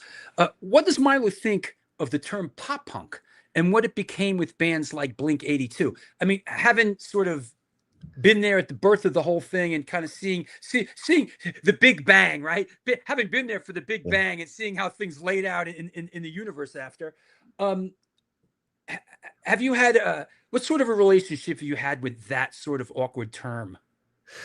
Well, I think initially it seemed to describe a band like Green Day or Blink 182, pretty almost better than it describes us, in the sense that we were more like we were like a punk, hardcore, like fast punk band who just had melody in there, had some melody, tried to write some poppier songs. So I think that's why I don't feel like we were the inventors of it. Yeah. I think a band like the Buzzcocks, and they kind of fit, the Buzzcocks kind of fit the pop punk, moniker a little better. I always felt that the Descendants a bit were like kindred spirits with Devo. Well, yeah, I mean, I was a huge Devo fan growing up. Is that right? I always felt like I mean, there was some sort of like, I felt like some sort of like, is somebody related to somebody in those two bands? Well, obviously Mark Mothersbaugh I kind of idolized because he looked like a nerd, kind of like me, and I was like, oh, great, there's this nerd making incredibly quirky but accessible yet aggressive at the same time music. Yeah, the first Devo record, the second Devo record, I was really loved those, and was, before I got into punk, I was basically a new wave guy. I would listen to the Cars, and I would listen to the B-52s, and I would listen to Devo, and Devo, in a certain way, Devo actually got me into punk because they played the show in at the Long Beach Arena out here, out in LA. I mean, and the opening band, guess what? The opening band was a X. So X opened for Devo at the Long Beach Arena, and that was my first actual, my first actual foray into LA punk rock. At least I'd heard the Ramones on the radio, but yeah, sure. Actually, in terms of actually seeing an LA punk band, it was X opening for Devo. So wow. And I feel like that plays into this other question. What were some of the craziest early Southern California hardcore shows you attended? What did you think about early slam dancing?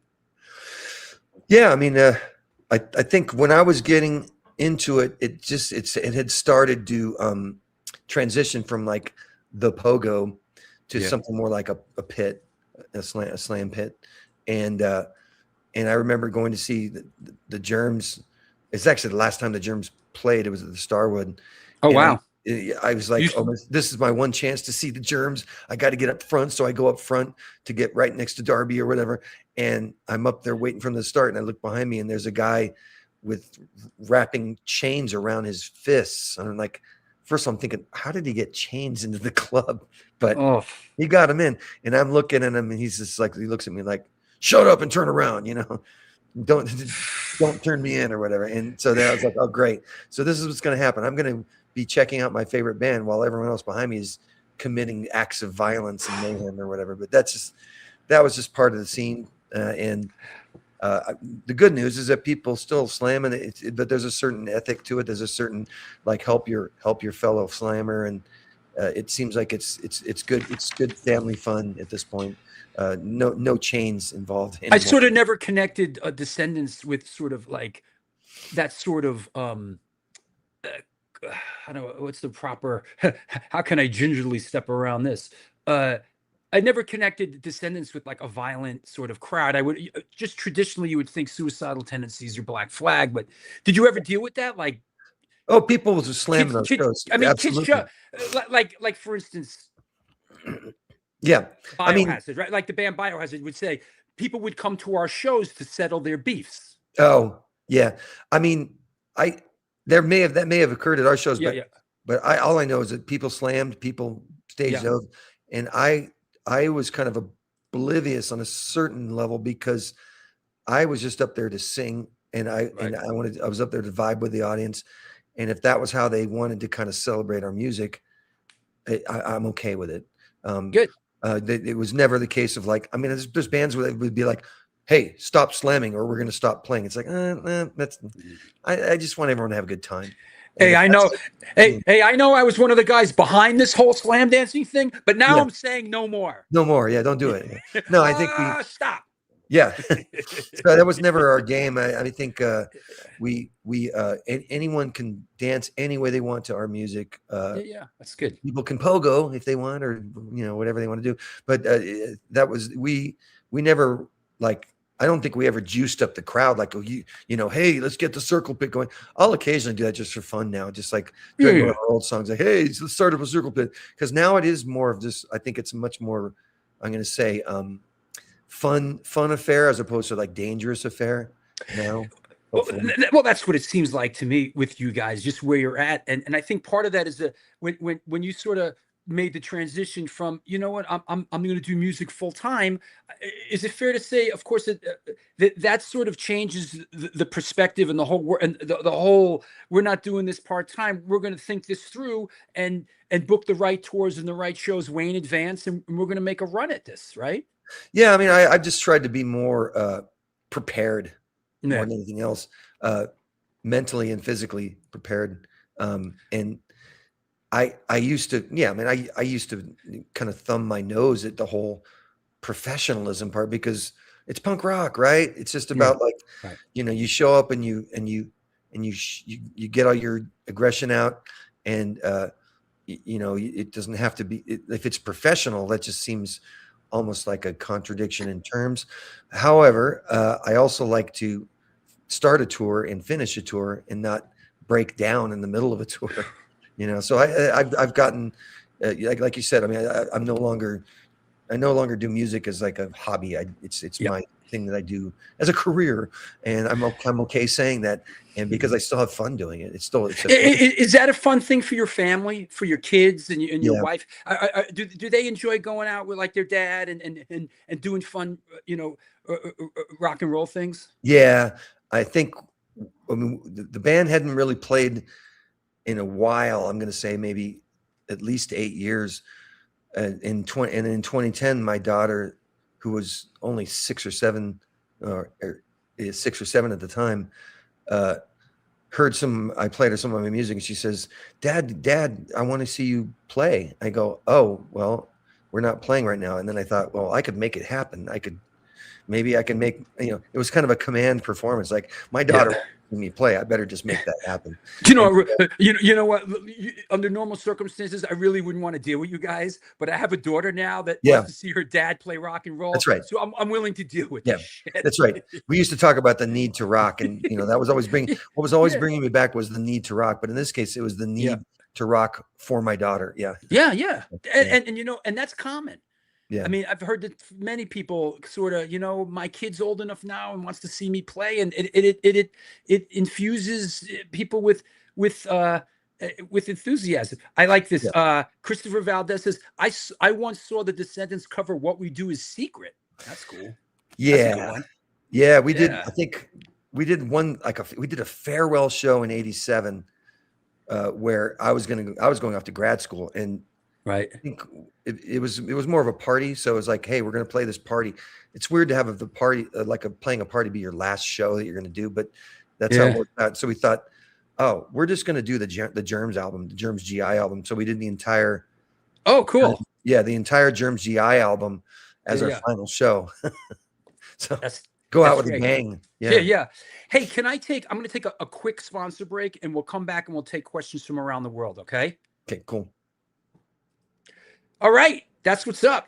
New York Hardcore Chronicles Live. Guest today is Milo from the Descendents. Now would be the time, my friend, to post your questions. Go deep, get weird, scratch that itch. We got Milo on the show. We got Milo on the New York Hardcore Chronicles Live, which is sponsored by blah blah blah blah blah and Gamma Bass Guitars. Founded by Joey Milstein, built from one simple belief: finding a great bass guitar couldn't be that hard or this expensive. After decades around music, tone, and gear, he stopped searching and started building, creating basses that actually deliver where it counts. No gimmicks, no over-engineering, just clean design, lightweight feel, fast necks, and tone that shows up whether you're on stage or in the studio. Most Gamma basses are built to order, so it's not just another instrument off the rack. It's yours, my friend. Check out these fantastic instruments at www.GammaBassGuitars.com. Mention the New York Hardcore Chronicles Live. Get 25% off. Last but not least, come on now. The Texas Silver Rush is a jewelry design firm and boutique store located in the birthplace of the Texas country music scene in Fredericksburg, Texas. They specialize in working with musicians in all music genres to design and create unique one-off pieces, as well as to style them for stage, album covers, promo photos, and social media exposure. Their client list includes Rock and Roll Hall of Famers Greg Rowley, Ringo Starr, and of course, Agnostic Front. Information on online sales are being taken at their Facebook and Instagram page, and of course, www.thetexassilverrush.com. Hiya. That said, yo, get going on them questions. Come over there. I want to mention upcoming shows real quick, and I'm going to bring Lori on to do that. Okay, let's go. Okay. So coming up next, upcoming shows, kids. Next up, is this next? Is that next up? Holy shit, that's Rich Ward. Rich Ward from Stuck Mojo and Fozzy and Guardians of the Jukebox, a very cool band. Rich Ward's on the show a week from today. I am excited about this. Rich Ward, I did direct the first Stuck Mojo video back in the early 90s. So it's a guy I worked with back in the day. This is going to be cool. After that, you're co-hosting with me a very emotional show that we're doing. It is the Lou Kohler Memorial Show. God bless Lou Kohler's memory. It's going to be a heavy show. Everybody's invited. This is going to be a heavy one. And remember, you know what? There's no crying in hardcore. There's no crying in hardcore. All right. There should be one exception for this show. All right. Listen, there's crying in hardcore. Can we do this? Yeah. There's a disclaimer. It's a New York Harbor once a year disclaimer. You could cry. You could tune into the Lou Kohler show and you can get upset. Yes. Bring your tissues, bring your stories. It'll be a beautiful day. Yeah. Lots of guests coming through. Yeah. It's going to be fantastic. Then we have Woody from Corrosion of Conformity. We got to announce this. You are co-hosting this, but you heard it here first. You heard it on the radio. You've seen it on a TV show. Woody Weatherman from Corrosion on Sunday, September 20th. Then we got Pat Flynn from Have Heart on October 4th. And then the big banger, Bill Ward from Black Sabbath. What's up? Can't wait for that one. Gathered in their masses. Gang, gang. Yeah. That's what's up, man. That'll be a good one. So this is a week from today. Yes. And then this is a couple days after that. Yes. Okay. Correct. And then we're working on a few things in between. A few things. A few things. Got a few things. All right. Cool. Yeah. All right. I'm gonna pull you on in a minute. All right. Fantastic. I have a question. Okay. All right. Let's bring our guest back on. Milo. Hey, man. Hello. Okay. Lori. Do you have a question, I lady? do have a question. A question. You know, knowing many of my friends who have gone through their PhD, it's a very rigorous and rough road. And I was wondering if you felt that your punk roots helped you at all with, the PhD process, the trials and tribulations, and the many things that go with that. Yeah, I mean, I think we, as a band, we wanted to kind of play tight, so we practiced a lot, and I think that's that work ethic. You got to have that in science. So I think, definitely the that was my big dilemma actually in all these years was I in order to do both of these things right, you kind of need to take them both extremely seriously. But how do you do that when, you're bouncing back and forth from each? And that's why I could never really do it where I was a scientist and in the band, at least not until the very end of my science career. Because earlier on, it was like, well, if I'm going to be a scientist, I bet that's got to be my thing, and you got to commit to it. But the same thing with the Descendents is like, if I'm going to be in the Descendants, I got to commit to it and just do it in, as the only thing. So that's probably where that kind of the kind of Descendants mentality of like all, that's where the all part comes in, all. And so in science, I just tried to do the same thing, like go for all. Yeah. And it was kind of the similar mentality, but also I think like science is benefited by a sense of creativity. Mm-hmm. And I think that music has always been for me an outlet for creativity. Mm-hmm. And I tried to bring some of that same creative, I guess, curiosity into the science experiments that I was doing. And so there's definitely some links back and forth. Yeah, sure. And I think I was really lucky to be able to do both, and really felt fulfilled doing one or both. I mean, I was fulfilled when I was in science, and I'm fulfilled in music, and it's been a great ride. I've been really enjoyed every minute of it. Right. Yeah, there's a lot of creativity in the problem solving, especially when you have experiments that you're doing over and over again and it's not working, and you have to really buckle down and take each step. So That's it. And you can't expect things to work the first time or even the second time or third time. And it's kind of the same, music taught me about persistence. I mean, obviously that's been the story of the Descendants, is just sticking around. Right. I think the same thing's true in science. If you're not persistent, you're just not going to make any progress. You have to be persistent.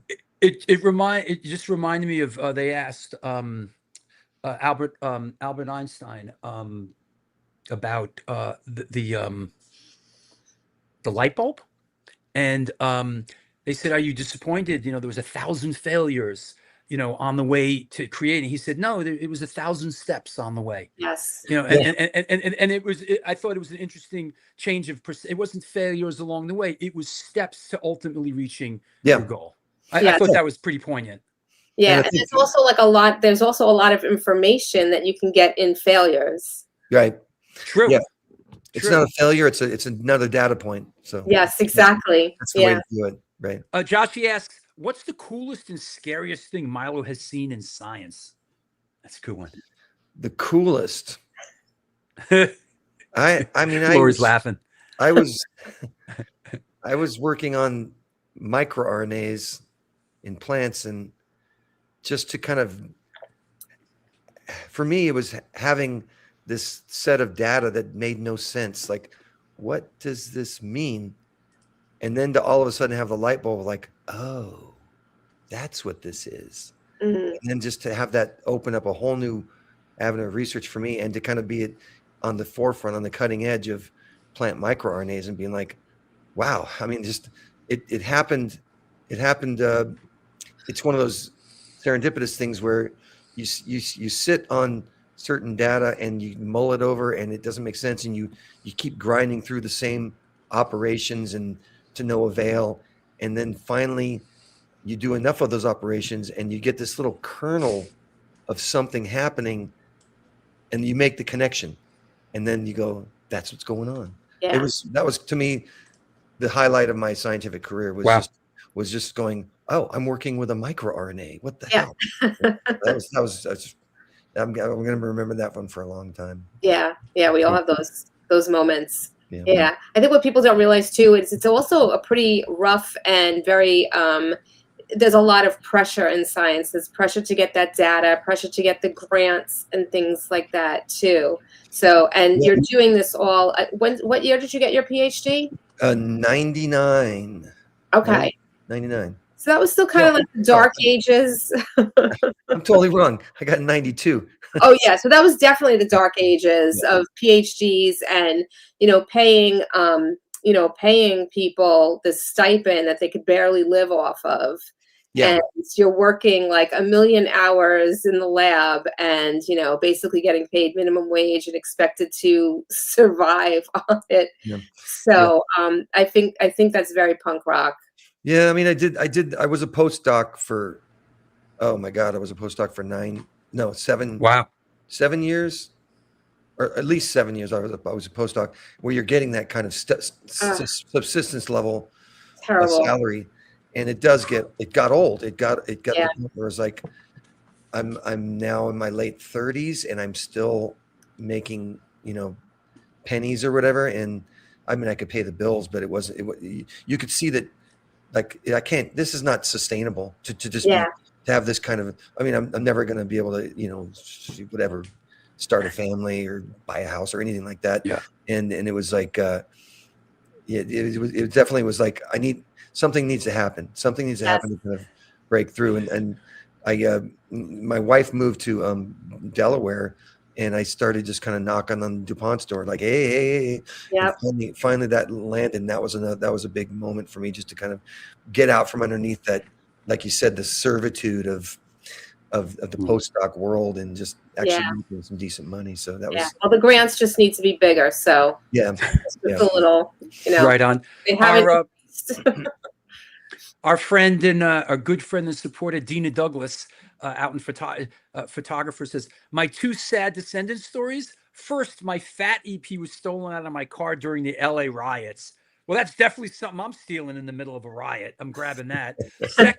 Second, I never photographed them. It's a glaring hole in my archive. All right. Yeah. Dominic asks, hey, Milo, were you surprised how popular you guys were getting on the Everything Sucks cycle, like being on MTV and stuff? Did you enjoy the media attention at the time? How do you feel about it now? Yeah, there's been a few of those situations, that being one of them, where I've come back from a science position to then, saying, hey, we're going to tour, we're going to do a big tour, and we're going to put out a record, and just have it be a really unexpected level of attention. And that was the first one where it was like, I mean, I was always under the impression, like, we make a record, we tour, and then we're going to be on hiatus for many years. So in '87, we did the All record, toured for the All record, and that was the end of it. For me, that was the end of it. And I thought, well, now we'll just fade into obscurity. And then 9 years later, all of a sudden, 9 years later, we are back in the limelight again. And it just seemed like it didn't make sense logically to me. I thought, well, we should have just faded away, and yet we came back with more popular than ever. And I guess I always viewed it as like, out of sight, out of mind, but it's not out of sight, out of mind. It's absence makes the heart grow fonder. And then the miracle of the internet brought a lot to the party. Yeah, it really did. I mean, yeah. And so I think that was definitely an eye opener for me. And I thought, maybe this idea of being a career musician isn't so bad after all. Yeah. You guys are going out, right? And let me get that. You're going out with Social Distortion. Yeah, and the Chats. Yeah, let me find it. Hold on. Yeah. 2026, Descendants, Social Distortion. Yeah, and we haven't played. You're playing Riot Fest too, right? Oh yeah, we're playing Riot Fest. Yeah. Look at this. Holy mackerel, man. Jesus, anybody, look what's going on here.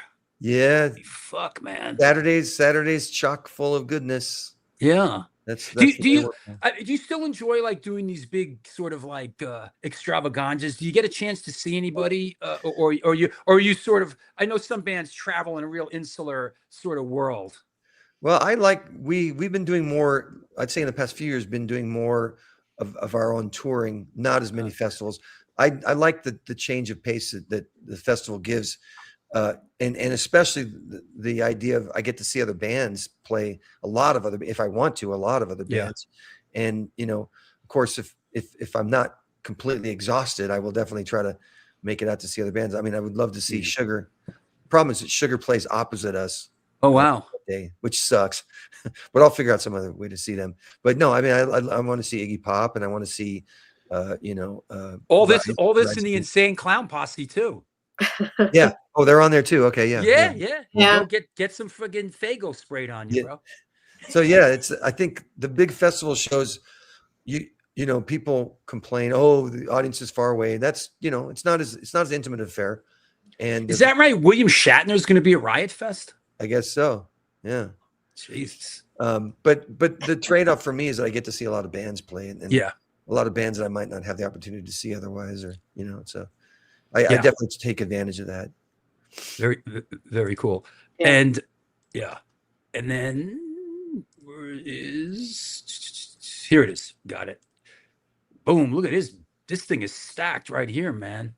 Is this this is the whole thing soup to nuts with social distortion? Yeah. I think it's like a month plus. Yeah. Yeah. And we'll see you here in New York. Yeah. Play in New York on September 11th. Gotta love that. Yeah.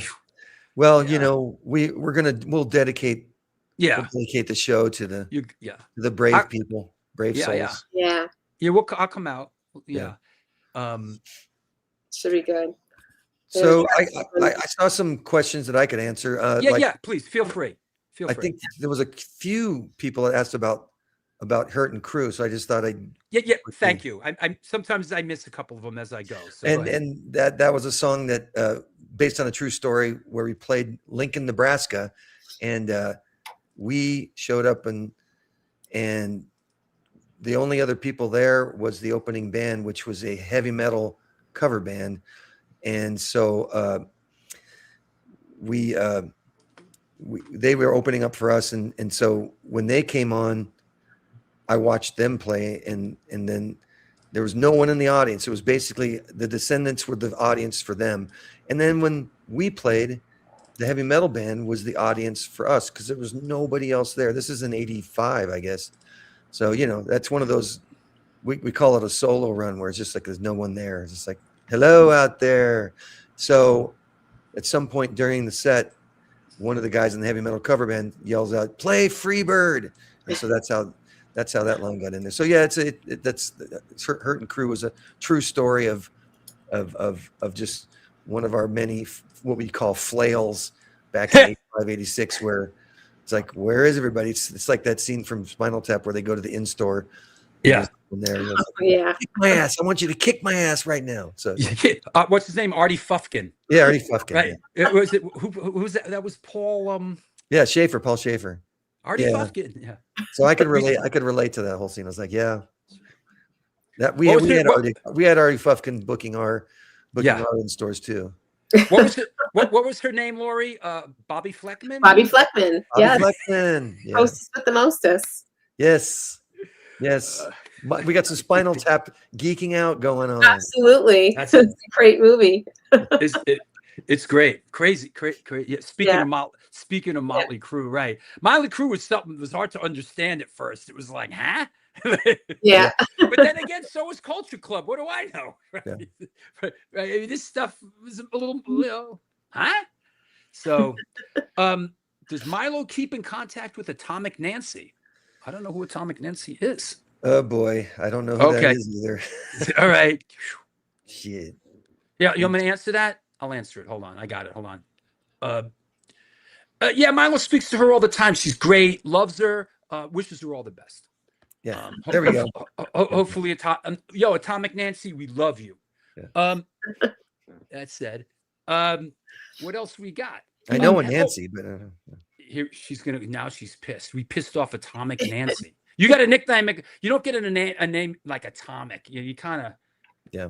She seems like Atomic Nancy from the Atomic Cafe. All right. Oh well, there we go. I mean, yeah, I talked about how our early material was all. I came into it, like it was written. Tony wrote that, so Tony would know who Atomic Nancy is. That's right. Yeah. But in fact, I don't think I ever went to the Atomic Cafe. There you go. So there you go. So here's one. When Bill was on the show, I thought this was interesting. We had a big laugh. We thought maybe you could lend us some perspective. Oh, is this one not going? Oh, too many images. All right, let me get rid of remove. This was maybe you can add something to this. This Bill told us this wild, they lost the gear story. And the last time he was on a couple months ago, you guys, I think you were going, was it Australia? And you showed up and none of the gear was there. Yeah, I think it was Europe. We did a Europe run where we got over there and the gear was nowhere to be found. So we had to go to, I think it's the biggest music store in Germany, and that, I guess, that's us buying all the stuff from this place in Germany, and they got, so yeah, that happened. And whenever we do something like that, I'm always there like, well, I guess I could get a mic, 'cause Right. I never get to, they were all like kids in the can. Hey, let's buy this, and I'm like, Yeah. I guess I'm gonna get a mic. Yeah, there's all the gear. Yeah, And then what? It just got sidetracked at the airline.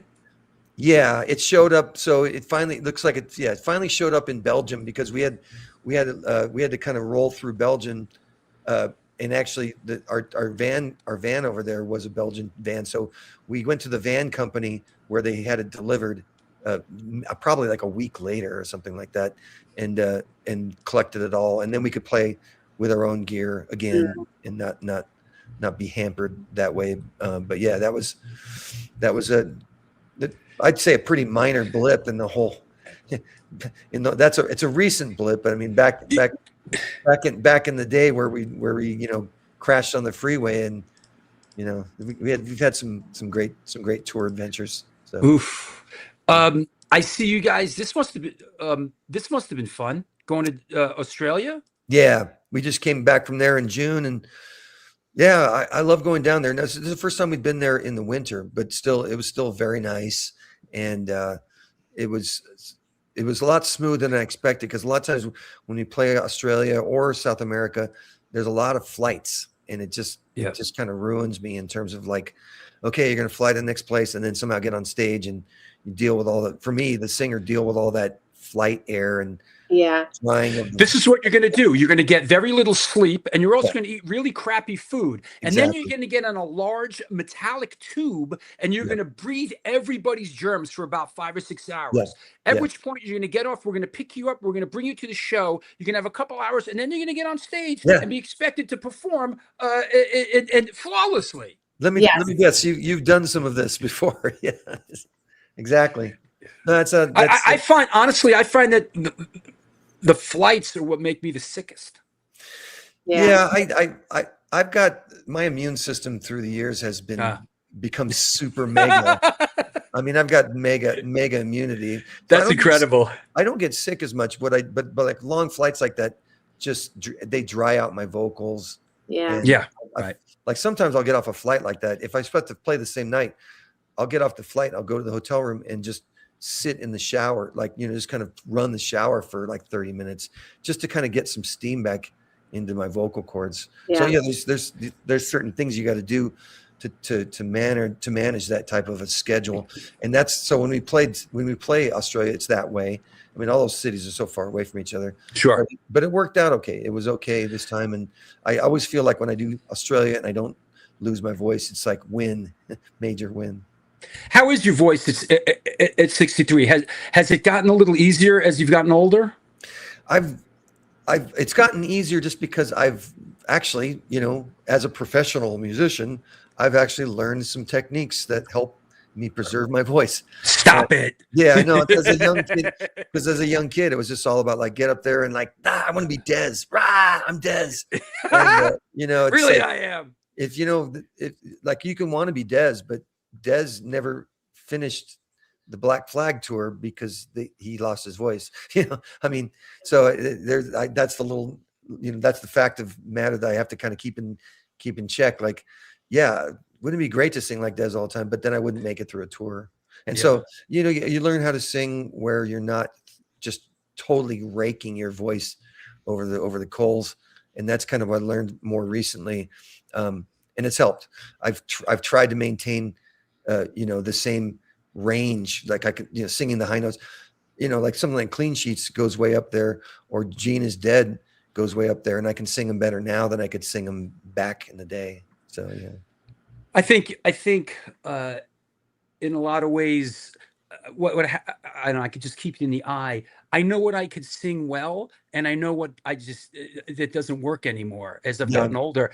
And I've kind of learned to adjust to that. I think this is common.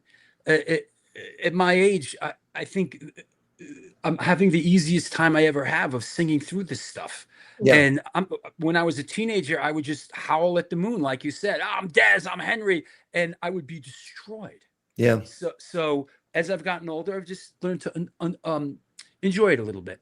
Yeah. And just, I think if you have as a goal, like as my goal, if I have a goal of, I have these notes I want to hit, that's a goal that's kind of at odds with like, I want to fucking destroy that. That's a different goal. Yeah.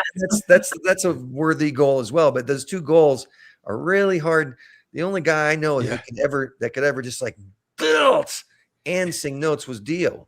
So Dio's my role model. I mean, Is that right? Yeah, I warm up to Dio every show because is that right? Because he belts, he gives it this aggression, but he also sings. Yes. He Sure. sings notes, and he sings high notes. Mm-hmm. Yeah. So you can't fuck with Dio. You can't. So do you have a warm up routine, and do you really work with do Dio when you're like before a show? Yeah, I do. I used to do scales. I was a scales La guy. la la la la la. Yeah, some of that la, stuff la, and la, some of the la. weird vocalizations like and I after a while I was like, this is, I mean, it's not as much fun as just singing a song, but B, it doesn't really prepare your voice as much for the aggressions of being on stage and just getting in that I'm gonna rock kind of thing. So I switched over to doing some Descendents. I'd warm up with some Descendents songs, but I also finish it off with a couple of Dio songs. I do a Black Sabbath song. I like to do Neon Nights. Ooh, Neon Nights. Yeah. And I like to do Rainbow in the Dark, a Dio solo. Oh, perfect. Right? And That's I tried it. What I've done is I've tried to kind of either transpose them to a key where it challenges me, because in some cases Dio sings too high for me. Mm. I can't sing as high as he can, so I actually have to transpose a couple of them down. I can't even sing as high as he can. He's the master. So yeah, he had quite a register there. Yeah. But I mean, I choose keys where I'm going to be up in the very tippy top of my range, and then I want to give them. There's no point in singing Dio if you don't give it that aggressive stance.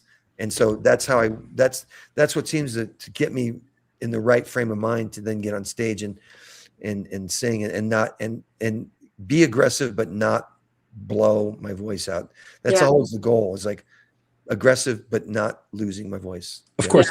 Did you take any formal kind of vocal training at any point to learn to warm ups, or at any point did you go, you know what, maybe I should take a couple lessons and try to find an easier path before I hurt myself? Yeah, I took one lesson. Bill, I think at some point when I came back from Australia, having lost my voice, and Bill said, "Hey, let's get you a lesson." And I go, "Yeah, okay.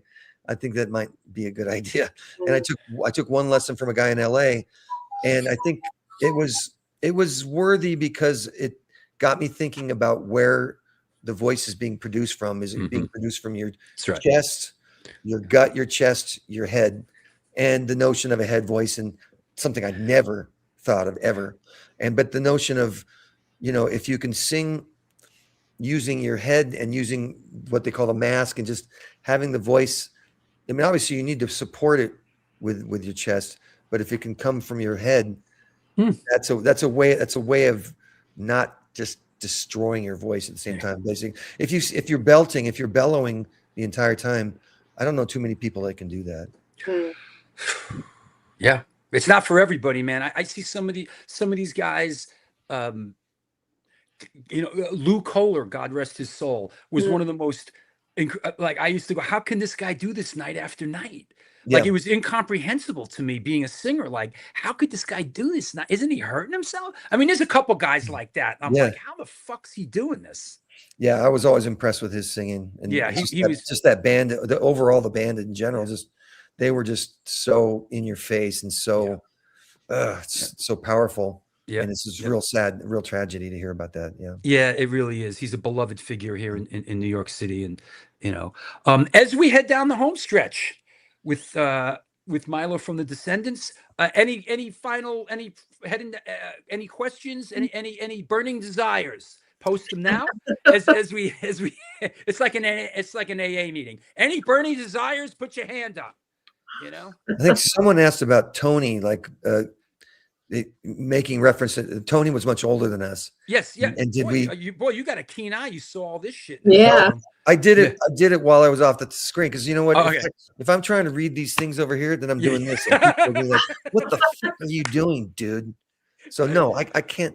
I have certain vanity. I can't. Right. Yeah. Don't you know?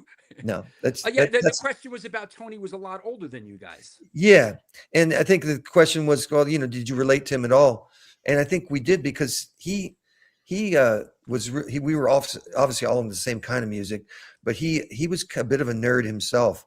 So at least from my perspective, seeing another guy in the band, like that guy's a total nerd. I love it. And so I joined the band, and he and I were the kind of, we were 50% of the band, and we were total nerds. And so I related to him on that level. He actually had gone to Long Beach State and gotten a degree there, and we could converse about, science and stuff. And so I could relate to him on that level. And then of course, we were all, he was in the Devo, he was in the new wave. As I said, some of his songwriting in that period was very new wave flavored. And so we related to them on that level. And just, he was a great guy. He was a real sweetheart. I don't think when he first got in the band, and I sure didn't know this, just how much older he was until Tony actually told Bill at some point, like, hey, I think it might have been when it was time to go on tour, and he was like, no, I got to keep my job. I got to keep this mailman job, because guess what? I'm this old. Like, this is how old I am. I know you guys are 21, but I'm 31. Yeah. Yeah. I think it was 15 years. I think the gap might have been even 15 years.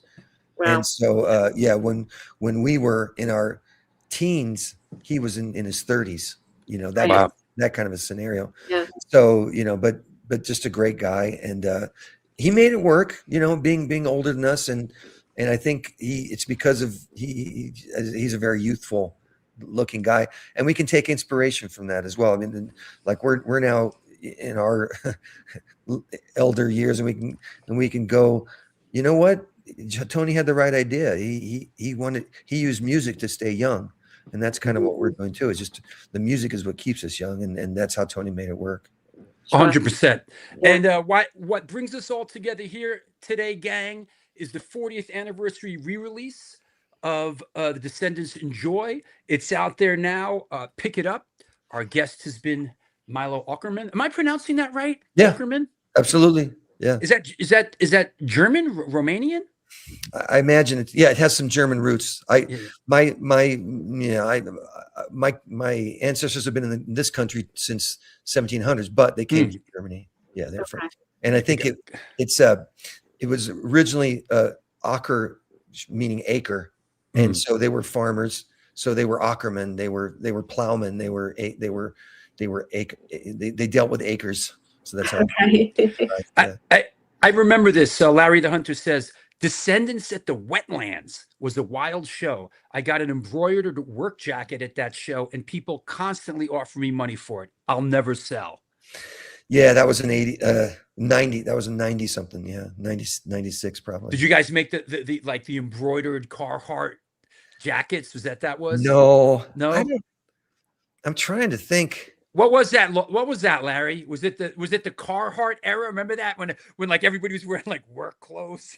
Yeah, I mean, we all grew up wearing what's called an Eisenhower, and Eisenhower is it's a canvas zip up with a collar, essentially. That was kind of like a.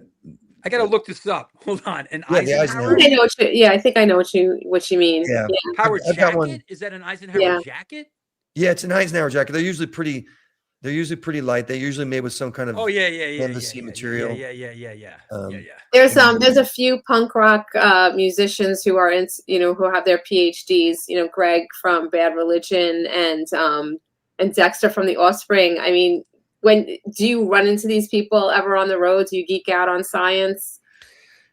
Yeah, you know, Greg I've met and we've talked science, and it's always fun talking to Greg. Yeah. Yeah, but it's funny because I think even back in the 80s, we didn't really play shows together, even though we were in the same scene. Yeah. But the first time we played with them was at the Long Beach Arena with Rise Against. So it's like Rise Against, us, and Bad Religion. And that's the first time I met Greg. So it was one of these kind of, for me, highly anticipated moment. Like I finally get to meet Greg Graff, and it's been so many years. And so Yeah. we had to get some pictures together and talk science. And yeah, he's a great guy. I think with Dexter, I think we met him backstage at one point, but I haven't really talked science at all with Yeah, Dexter. yeah. It's just fun that you meet somebody somewhere outside and like they understand what you're saying. Yeah. And I think he was a biologist, more kind of evolutionary from the evolutionary biology side. But in talking to him, you could see how he could end up writing the lyrics that he did, because it was he thinks a lot about those big evolutionary issues and stuff. Yeah, For ain't sure, that the truth? Some of us keep it Early really man simple. walked away as modern men took control. Yeah. Yes. On the first record, when Yeah. the kid was a teenager when he wrote Yeah. it. Meanwhile, like here, we're like in New York, we're writing about like what's happening on our block. Yeah. And then you got this guy right. It's like, oof. No, it had to be done. Yeah. Somebody had to cover that. He filled a niche. You're right. Yes. Milo, thanks a million, man. That was a lot of fun. Great. Thank you so much, and thanks to Mike who handles your PR. Great guy, and thank you, Mike, for lining up. Milo. Is there anybody you'd like to thank? Is there anybody you'd like to shout out? No, I just thanks to all the people that wrote in questions, and I tried to read through them all, but as I said, my eyes are so bad that I just kind of like. Probably only saw some fraction of it, but thanks for writing in the questions and participating in this fun event. Yeah. We will come to see you when you're in New York. I'll drop Bill a line and I'll come say hi. Great. Yep. It'd be great to see you. Thank you, Milo. In Milo. Boston. Thank you so much. Take care, right. man. Take it easy. Bye-bye. Bye. Well, there you have it. That was awesome. Yeah. Knew it would be. Good dude. Because he's a scientist. We do it all here. Welcome to the New York Hardcore Science Chronicles Live. Felipe in Brazil, come on now. What's happening? Great show. Nice. Good to be back doing a great show. Yeah. And we will be back in a couple days with Rich Ward. An old friend, lots to talk about. Yep. And then after that, of course, August 30th, a very somber event. We're going to be doing a Lou Kohler Memorial Show with a lot of people coming through the show. I also want to thank everybody that has supported the show on Patreon. The show could certainly use your support. Here is the Patreon link. There's also a super chat function, but support the show on Patreon, please. That's how we do it here. I want to shout out a couple new patrons, Stefan Pignolosa and Keith S.A. Thank you very much for supporting the show. Sorry, but the Lou show might bring some tears. So, tell you something, bro. There's no crying in hardcore except the Lou Kohler show. Yeah. Well, I hope it brings some also, it'll bring some happy memories and stories too, Yeah. So it'll be good. Rest in peace, Frank Beard from ZZ Top. Oh yeah. Saw that. I guess dude's gonna continue to do these ZZ Top with some other dudes, Yeah. Yep. But I know everybody's thinking like, man, oh, by the way, Josh's cards are coming out. Oh yeah. Yeah, Josh's cards are coming out. Series 1 set dropped Friday, August 21st. It already dropped. Let's go. No, awesome. It's this Friday it's dropping. Yeah, this Friday. This Friday. So there you go. Where do they get the card? Josh, where do you get the cards? Blood, sweat, and no tears. I gotta, Friday at noon. Where, Josh? Where, Josh? Like your site? Yeah. Oh, by the way, the New York Hardcore Chronicles Live is looking for a new sponsor. There's some room on the boat. If you'd like to be a part of this circus, please reach out. So there you go. Perfect. All right. Cool. Yeah, reach out to his IG. There'll probably be a link there. So. And we will see everybody in town this Sunday. It will either be in Tompkins Square Park or in Berlin. Yes. Tough call, man. We're either over here or we're over there. But it's happening. Yes, it is happening. It's definitely happening. Yep. It's happening.